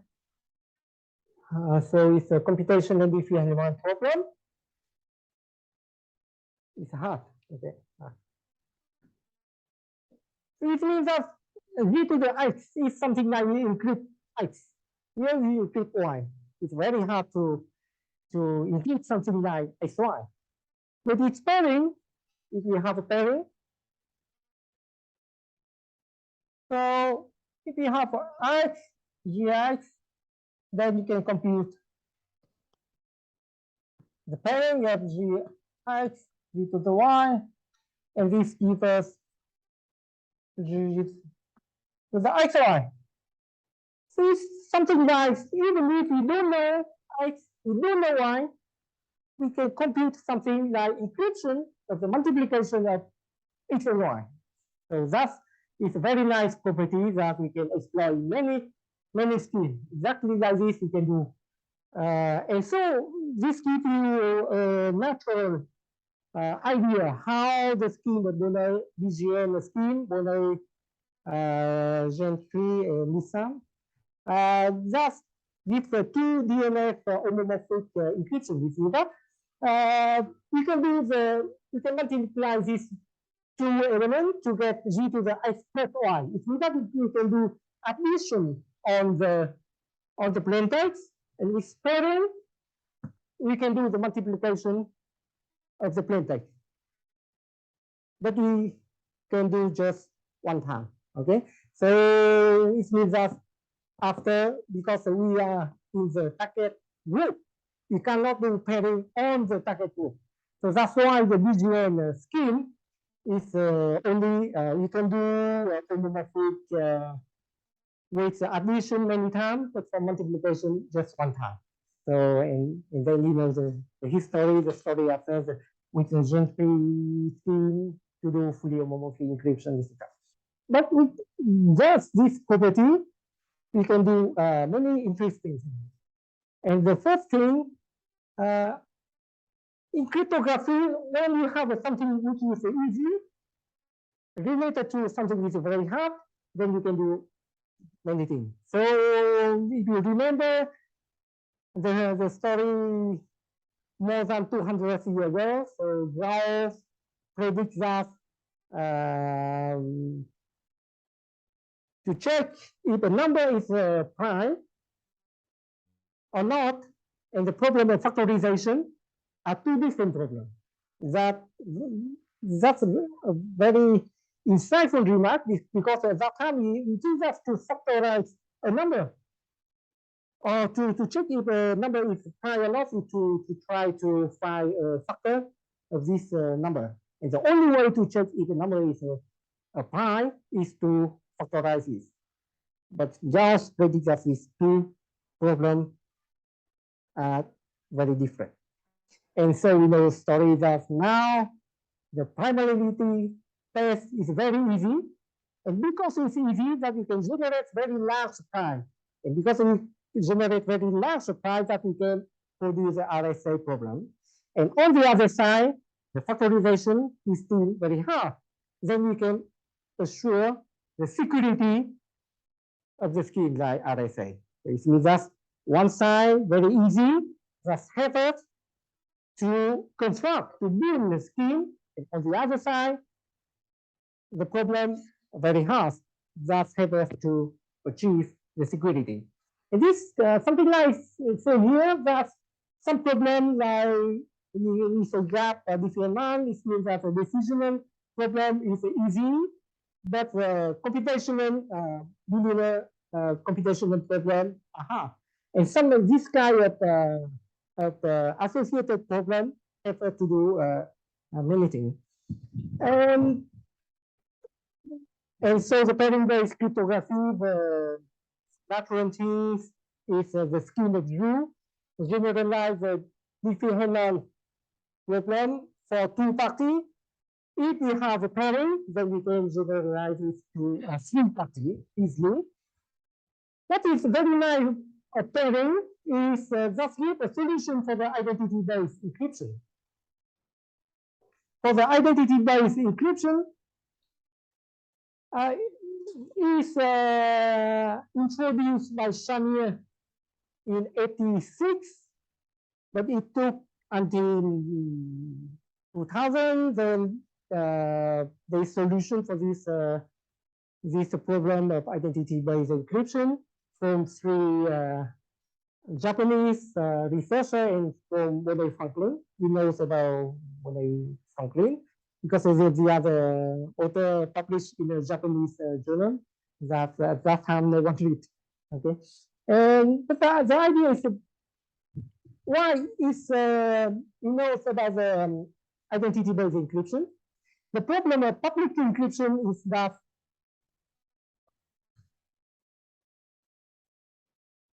when I put my key in public so that you can send this message, then if someone replace my public key by the public key, then it means that the message intended to send to me sent to the other guy. So it means that each public key needs to be certified by an authority that this public key is associated to me.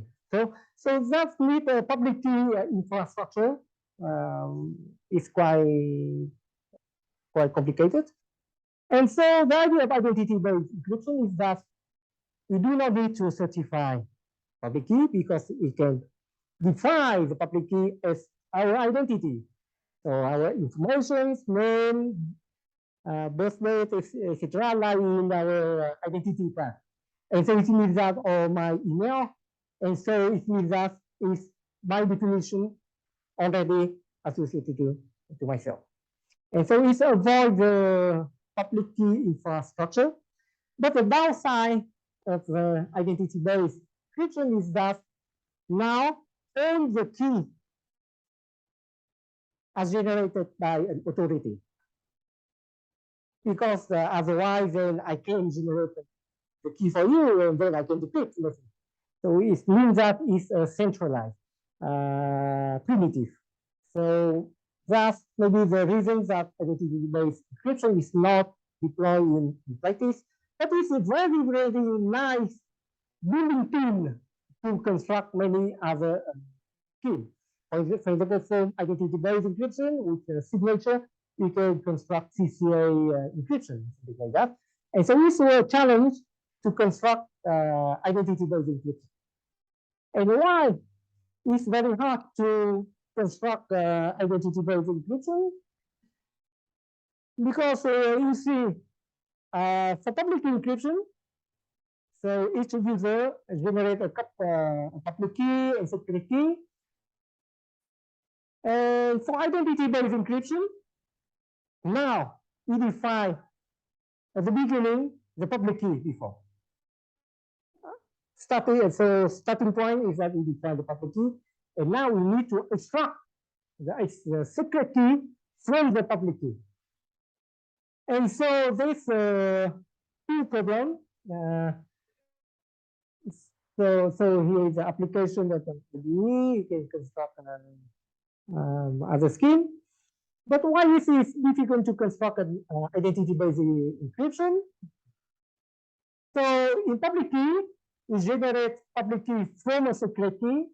So the one from public key might be very sparse. From secret key, we generate a public key. Why in IDE? Because any identity can be a public key. So it means that the public key space is very dense. So any identity you can map to a public key. And the second problem is to extract the secret key from public key. So via trapdoor. So for the security, the other three can store up the secret key, and the simulator should be able to simulate all the key query except one challenge identity. So now I explain some idea. So since 2000, there are many scheme that can be constructed based on different tools like pairing, quadratic residue, lattice, encoding, stuff. But I will explain how identity base can be constructed from pairing. Now we come back to the Engelmann encryption. Engelmann encryption. So the version of Engelmann encryption.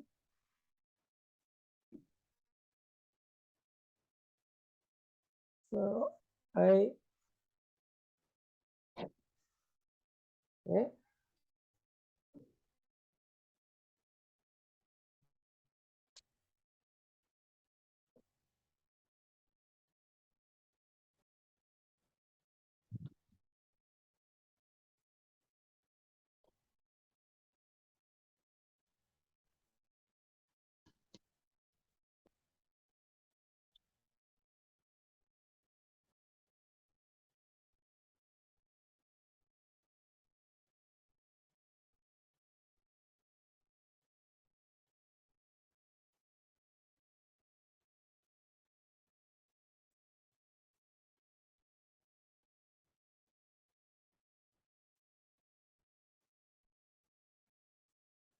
Okay. So the Engelmann encryption. So the secret key is I, public key is G to the I. So the natural idea is to make this scheme identity-based encryption. But because now if for any public key is an element of the group and the ability to extract the secret key is exactly the discrete lock problem. It means that we can extract the secret key from the public key. It means that we can break the discrete lock problem. So it's a very hard problem. You cannot make Engelmann like an identity-based encryption. And so very luckily with pairing, we can extract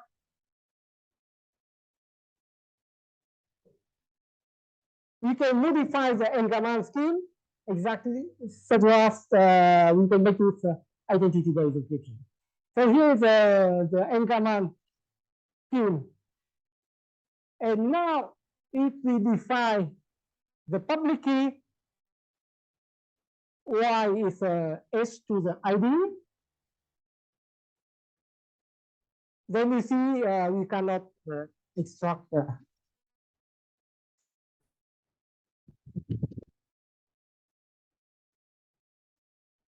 now the idea now is that we replace Y here. We replace Y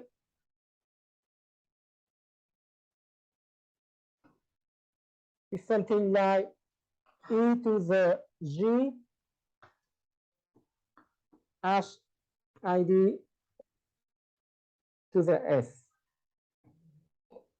We can replace YID. If we define this new element like this, then for any ID, we can compute an element we suppose it's a function that maps ID to the element of group.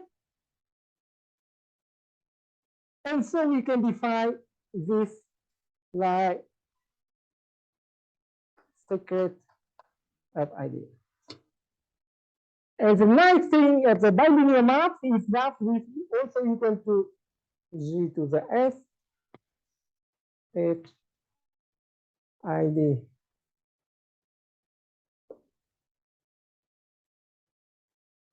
And it means that if you we put this in the public key, S is the public key,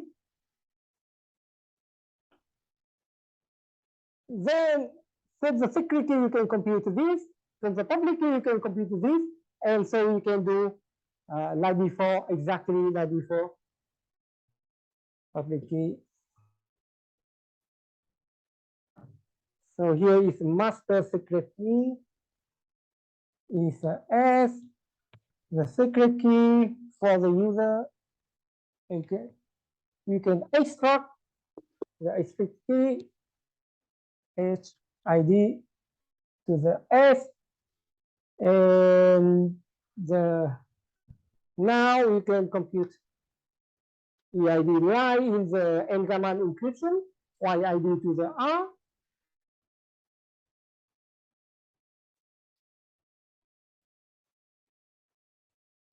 So everything G to the R here, and we can compute GID to decrypt. You can compute GID to the R by this pairing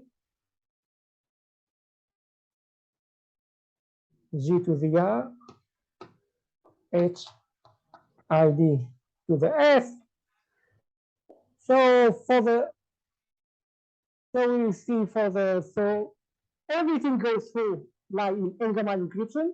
But now the nice thing is that we can unstock the secret key in YID. You replace Y by the packet code, and by the bilinear property, we can unstock the secret key. Okay, so exactly what I did here. So the encryption and the decryption remains almost the same. And we only replace the public key Y in the n-command encryption by YID. And everything goes through by the linear maps. Okay. Now, so it's the first idea, first application of pairing. And now I will target the broadcast encryption, how we can broadcast to any subset of user very efficiently. So at the beginning, we think that if there is n users, then the number of subset is 2 to the n, so exponential. So it's very hard to be able to increase to any subset of users. But with pairing, we can do it very nicely. This is a Bayesian BGW view scheme.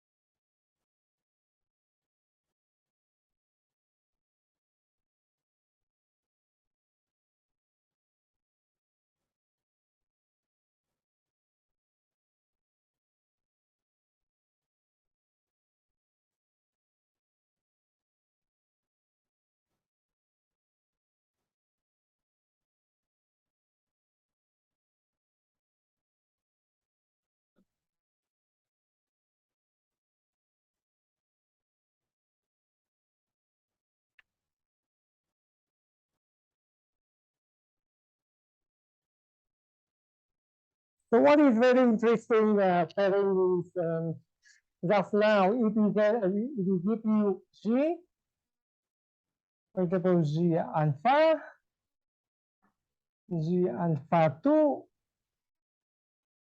G alpha n.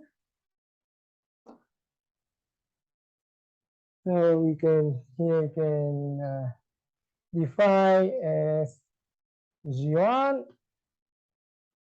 G2, Gn. So from all these elements, it's very hard to compute Gn plus 1 equal to G to the alpha n plus 1. So even we give you G alpha n plus 2, etc., it's very hard to compute this element.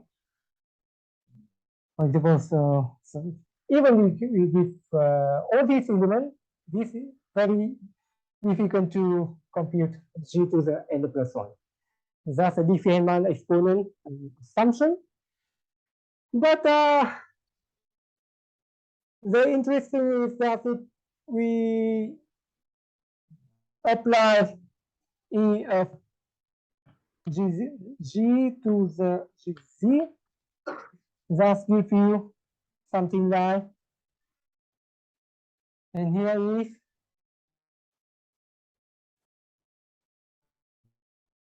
I plus G. Good.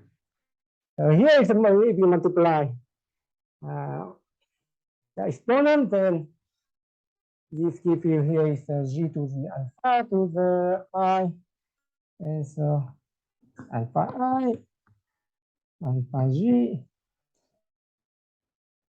equal to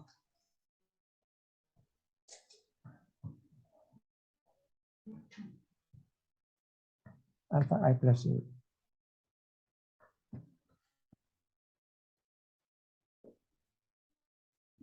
So my interpretation is that GI lie an action on J, just move to GI plus J.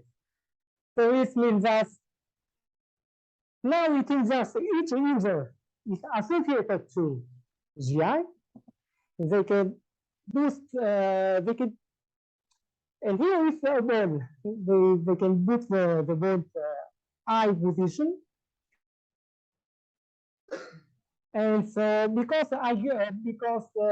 this is a secret element, if we put this as secret, something like we have this, and we don't have this n plus 1, and we have this.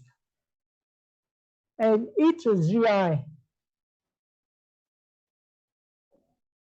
if we have a bond here, if I apply GI here, so we can push the bond I position. Okay. And now the idea is that if you can push the ball in this hole, then you can decode. Okay. So now the idea of Bonnet, I don't know if his idea like this, but this is my interpretation, is that they will give all the bond here,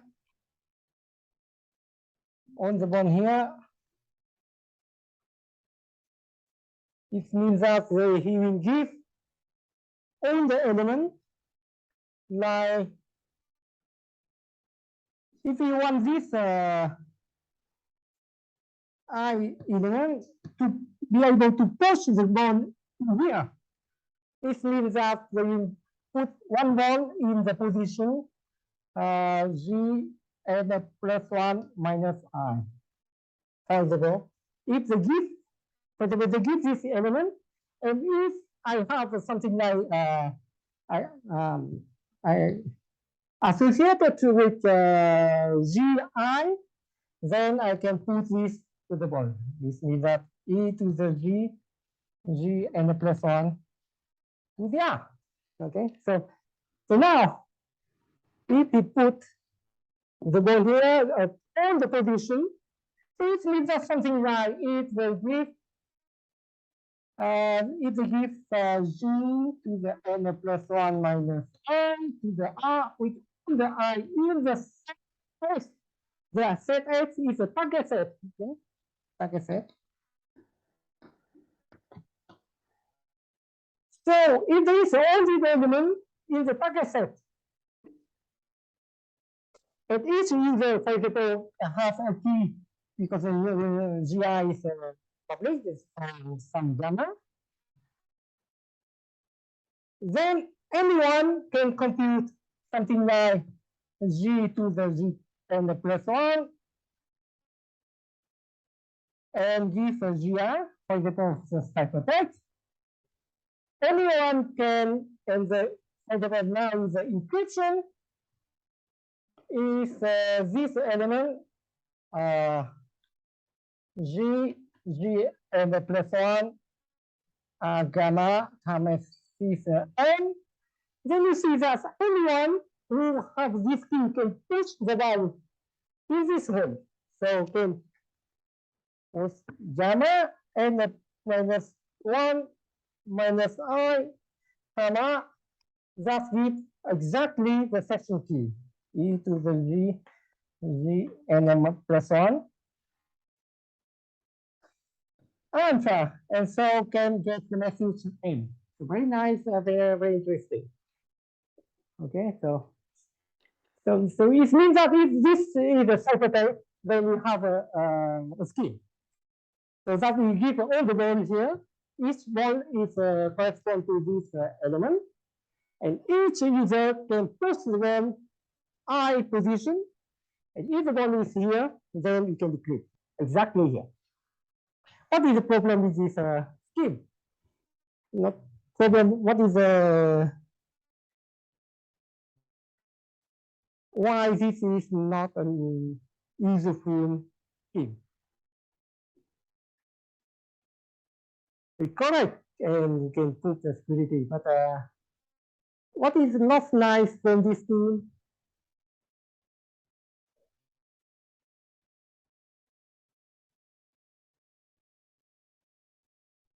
What is the ciphertext size? Ciphertext size, it means that we need to give all this ball. So it means that we need to give, if the size of the target set is n, then the ciphertext size is linear in n. So it means that the ciphertext size is very large. And what is interesting is that Bonnet Gentile Waters, we say that. Now, we can aggregate all of these ciphertext. I think this paper is before the aggregate signature. Maybe from this paper, so we didn't present our aggregate ciphertext, but now what is interesting is that they can multiply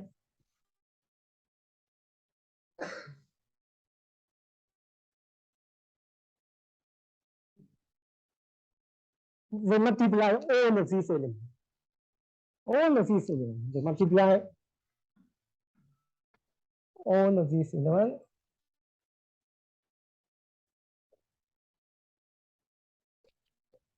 You can say minus G in S R. To multiply all these elements. So the ciphertext becomes just one element. So it goes from linear complexity to constant complexity.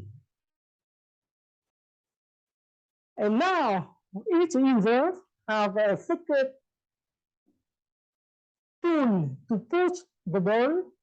And so if we put this, then the user need to eliminate all the redundant information, or they need to put only this ball. So it means that we need to eliminate all the other balls. And so this interesting is that now if we can do that, and then if the user, now if you have the first we just with we play just with GI, and this will give us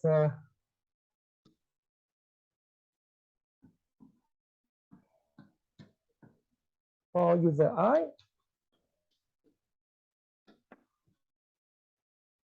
give us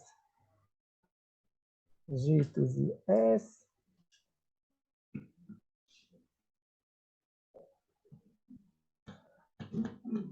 plus I minus G.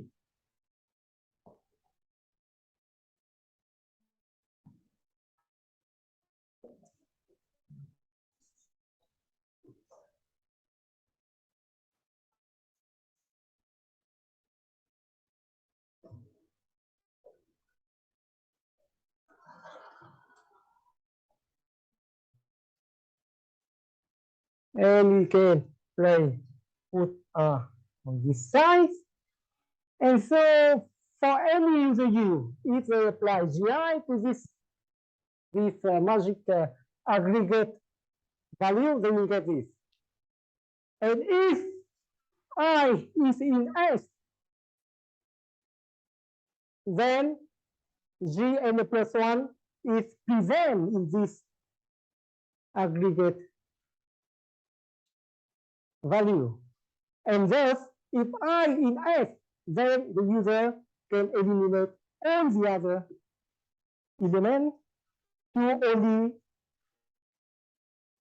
keep the element G to the n plus 1. So for user I, they can do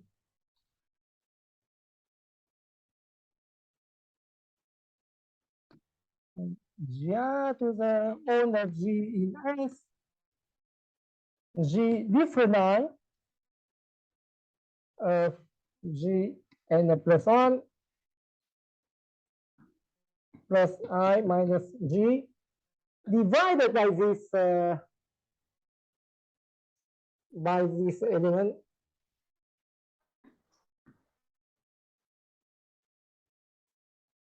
This is a ciphertext and divided by G to the R and P the product of and G different I of this element.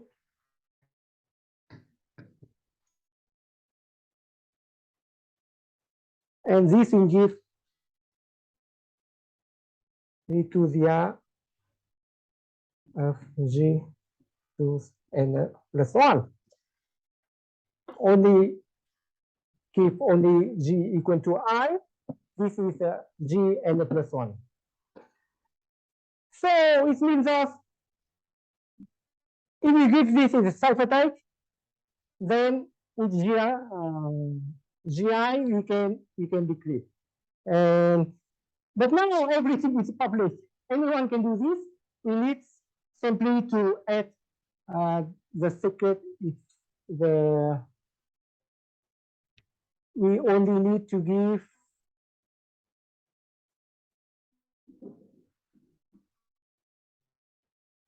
G to the gamma.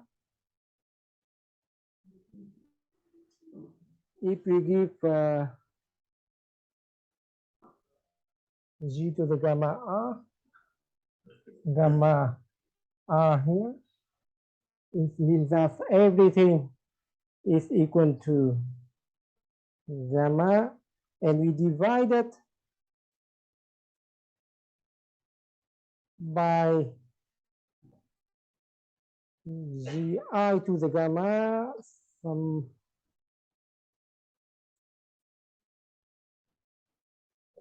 we divide it by it.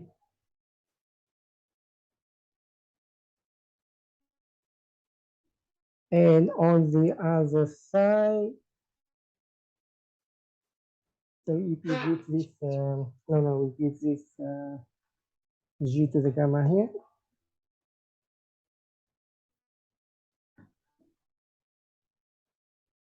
And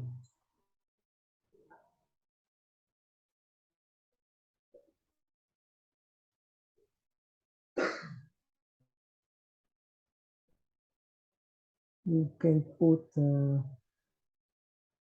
G to the gamma here, Gi to the gamma one side, and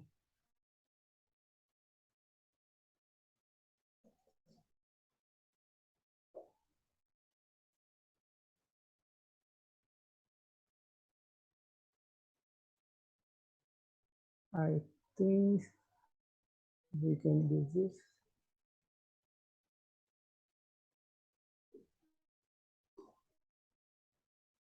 So the idea is that in the ciphertext, we multiply everything, we put G to the gamma, and for the secret key, we can give the secret key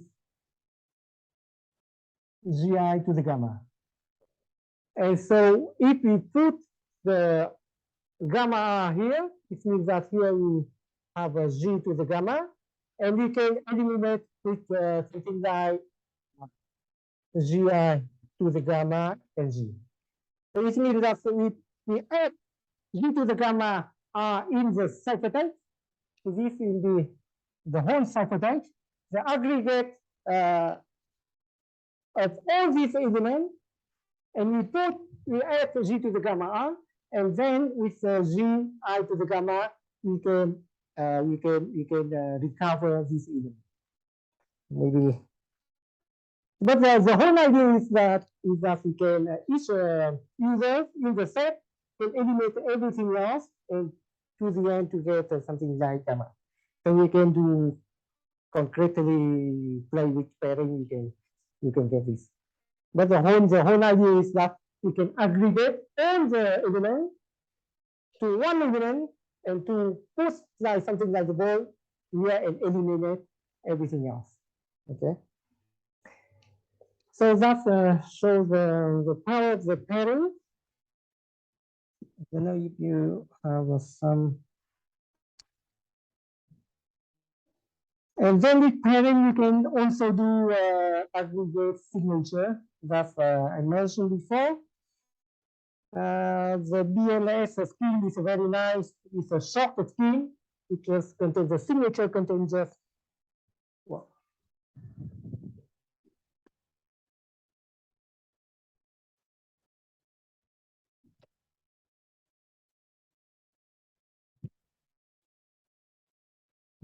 Sao mà không lên màn hình? Có như không chiếu sai.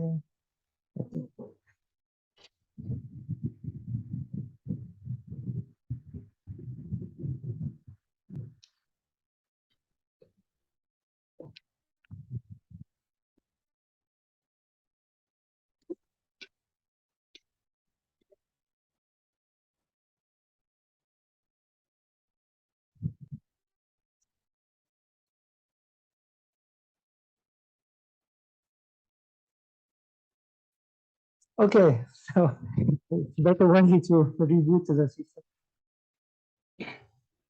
And so for BLS scheme, so the signature is just to style message. So just S of N to the S, and then by the bilinear property, you can check a signature is correct or not by just compared to the HN and VK. So as we put one side in the public key and one in the signature. And so you can, I think you can do some exercise how to combine many signature into just one signature, okay? And so you see the DNS signature I use in some Ethereum blockchain, and some current activity is to produce some multi-signature or threshold signature. And maybe the next computation is to ask for threshold scheme for cryptography affinity. So to reduce the curve on the center. And you see one of the very basic tool is interpolation, polynomial interpolation is used for secret sharing. And if you consider the revoke system, then it's also very helpful. So how you can revoke user? It's a redundancy technique. It means that you will send a ciphertext in such a way that someone who is revoked will get a redundant information. And for example, if we use a polynomial between n, we need n plus 1 point to do the interpolation. And then in the ciphertext, we give all the points of the revoked user. And we complete with n plus 1 minus r point. So it means that someone is not in the revoked users, you get n plus 1 and plus 1 point. can do interpolation. And for someone in the revoke cassette, we get endpoint. And so the constant term of the polynomial is totally hidden. So you can distinguish between the someone in the revoke cassette and someone not in the revoke cassette. So someone not in the revoke cassette, you get some more information. And this technique is used in many schemes for the revocation. Okay, and so this also very this exactly the now Pinka scheme. So they and so we have some remaining time.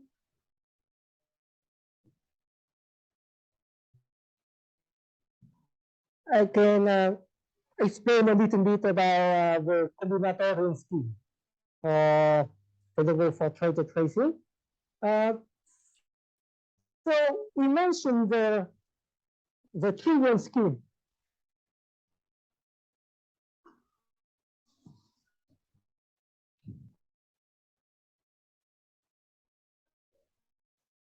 We mentioned the trivial scheme. If you want to, the trivial scheme is that there is n user.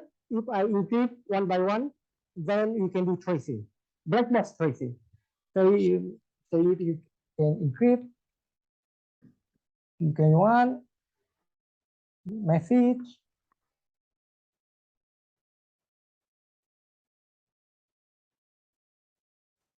the same message, okay?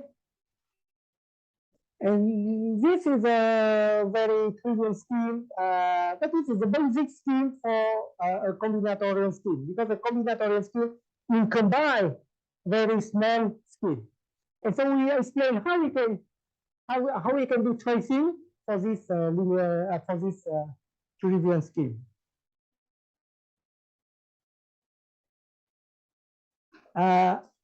Each user gets a secret key SKI.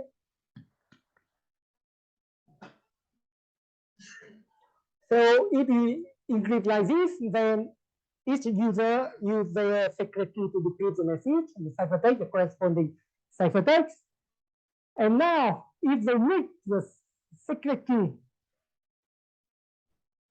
for example, this they nick to the pirate, these are two secret key to the pirate.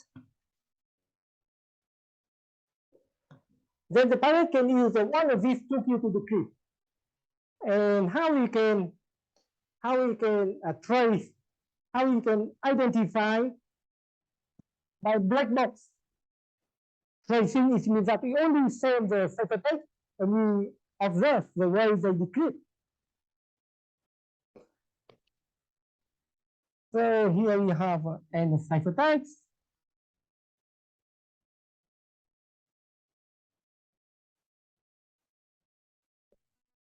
Each for this one and this one, this for this one. Okay. So what we will do is the following. It's called the linear tracing technique. That is used in many traitor tracing schemes.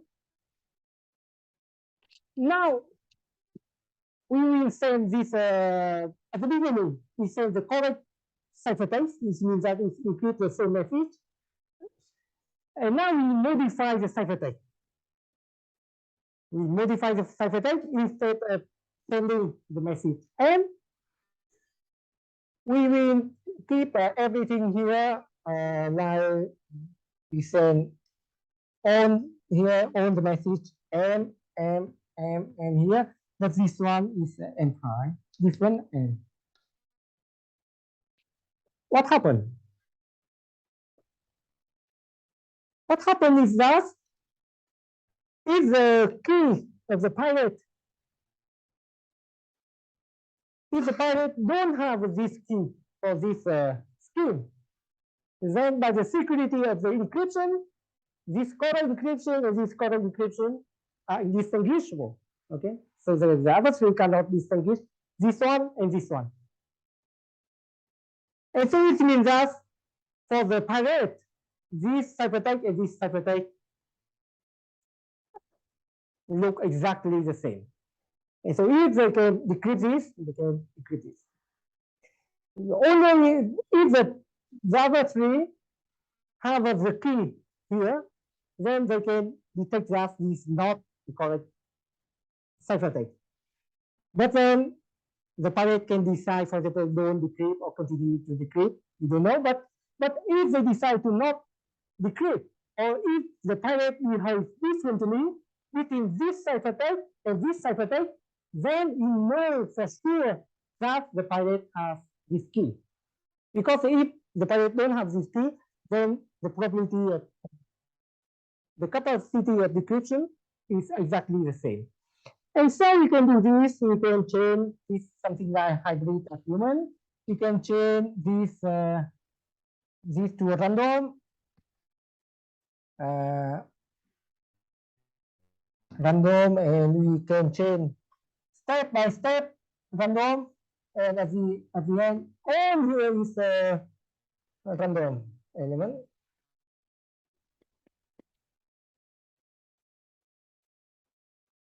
And so the last step, because all the messages are random and the probability to decrypt to the message n is a 0, is negligible.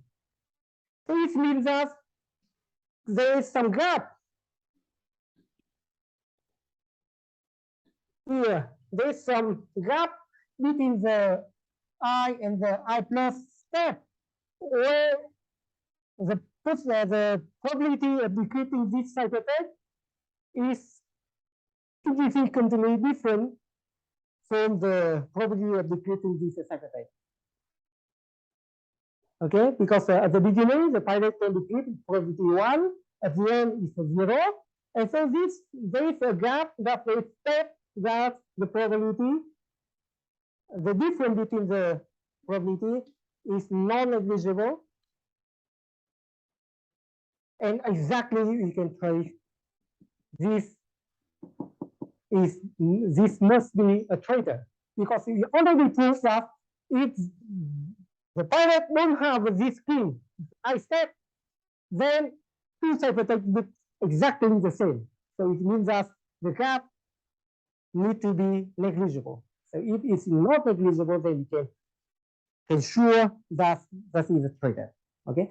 So it means that for the previous key, we can apply the linear tracing technique.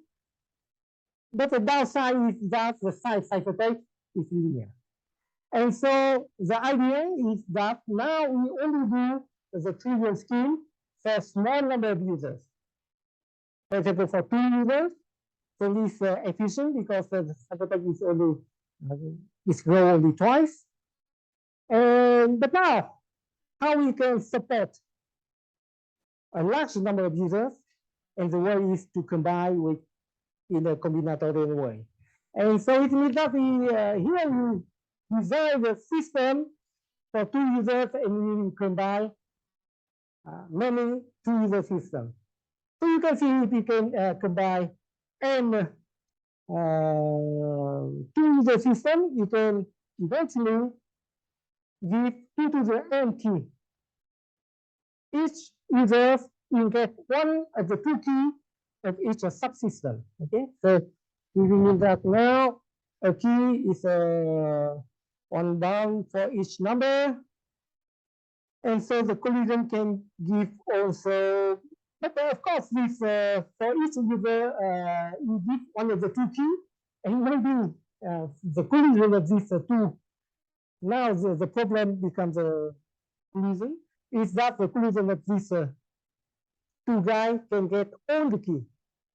Okay, because so we need to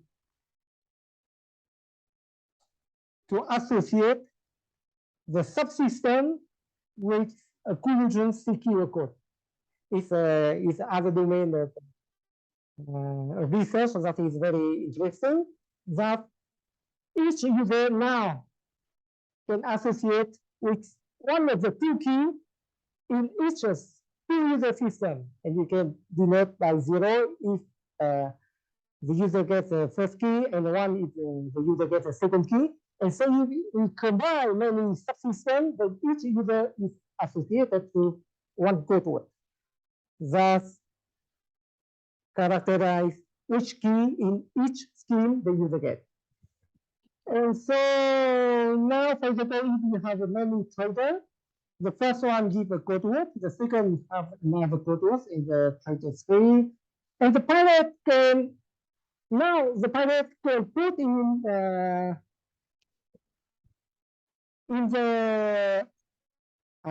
decoder box one of the two keys for each users. And so the collision CQ code says that now the rule is that for the pilot at each position, then they need to put the key they get. So for example, this pilot for the first position, because the pilot only has one key, then the only way to decrypt is to use that key. But in the position where the pilot has two keys, the red position, then the pilot can give any key, 0 or 1. And the rule is just now from the pilot decoder, from the code word of the pilot decoder, then one can trace like one of the trader. And so for the collision CQ code, there is a Bonnet Shaw. Bonnet Shaw 95, with the complexity is quite large. It's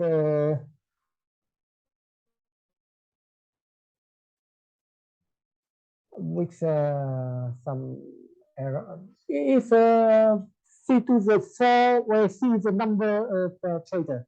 So it's quite large, but then Tados, I think 2001 give a scheme is very efficient with the quadratic in the number of trader. And at the same time, Tados shows that it's optimal. It's also the lower bound. It means that Tados construction is used everywhere in many situations in cryptography and also fingerprinting, watermarking, etc. So with the quadratic in the number of users. And so from this code, we can construct a trader tracing. Thus, for each scheme, sub-scheme, we have a two key. And the ciphertext now, for each position of the code word, we encrypt with the two key. And so it means that the ciphertext is quadratic with the number of traders. But the nice thing is that we can do black box tracing. Black box tracing. So at each position, you can change, you can modify, you can use a hybrid technique. For each sub-scheme, we fix all the other sub-scheme. We only play each time with one sub-scheme. We can find out the corresponding code word of the pilot. And then at the end, we can get a code word associated to the pilot. And use the binary code or double code, we can trace like one trader. And this method, this combinatorial method, gives us the possibility to do black box. But the downside is that the ciphertext size is quadratic. So you see the binary function is linear. The ciphertext size is linear in the number of traders. We can do white box tracing. Not for the black box tracing for the binary function is the complexity is exponential. But for the combinatorial, we can do very efficiently black box tracing, but the downside is just the ciphertext size grows a little bit more quickly. And so the ciphertext size is larger, but we can do black box tracing. Okay. So I think I conclude my lecture here. So if you have any questions.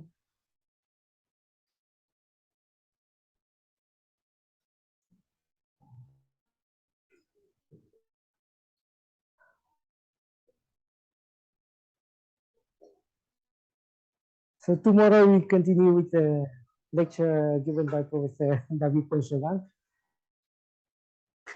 Okay.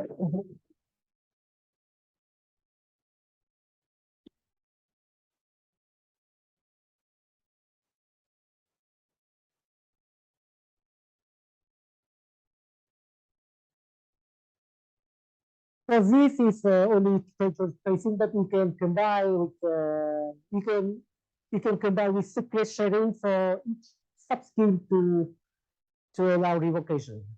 We revoke all the position of the revoked user, and but then it's a secret sharing, and then for each user, legitimate user for each position, they get only a subset of ciphertext, but with secret sharing. With partial information they can get like can decrypt.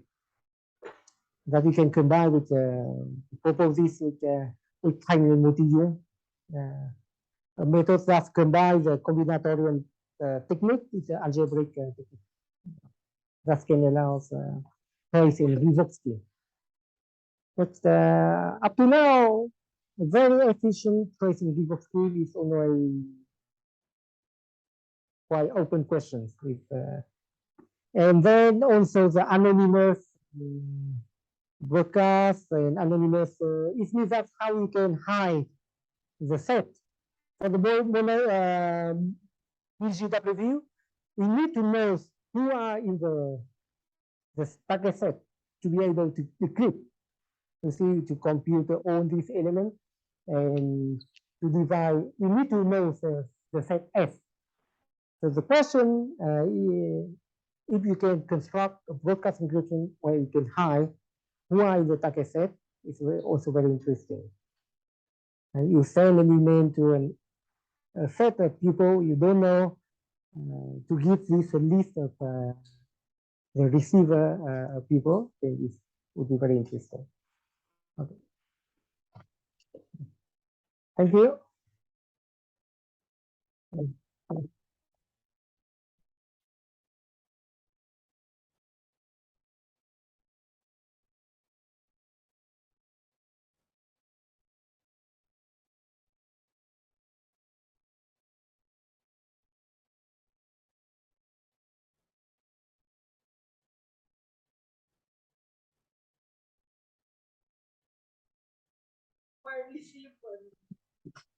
To say that tomorrow is start at 8:30, okay? Not 9. You won't receive that email? Okay, so, okay, good.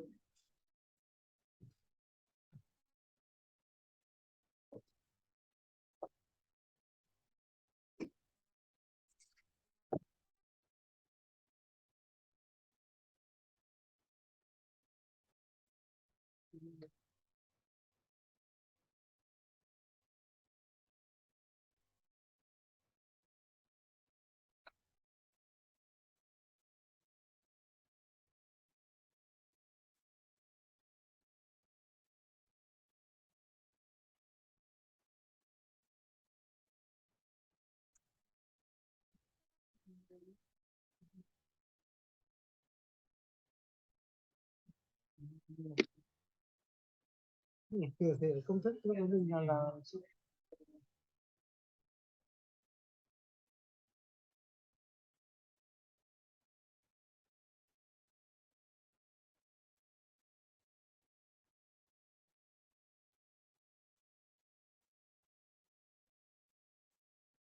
nói về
Còn mau viết thì còn ngắn là mình phải cái đấy.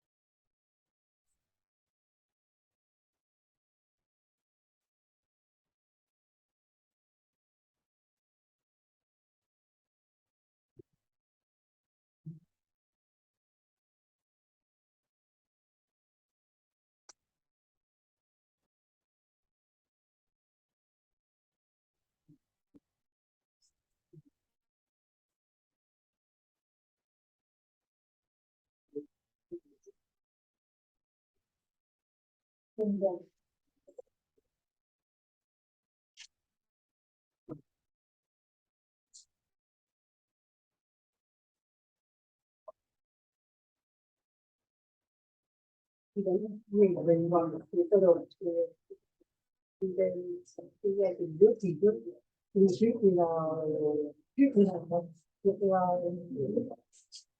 thì qua gồm tất cả kinh nghiệm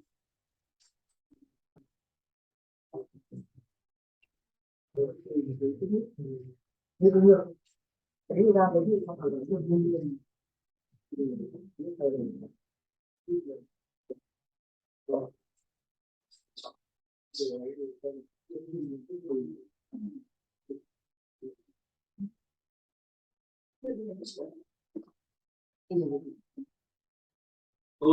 tôi không đạo tôi hay là hai đêm hơi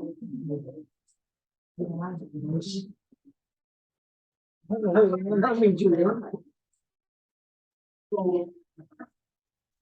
nên có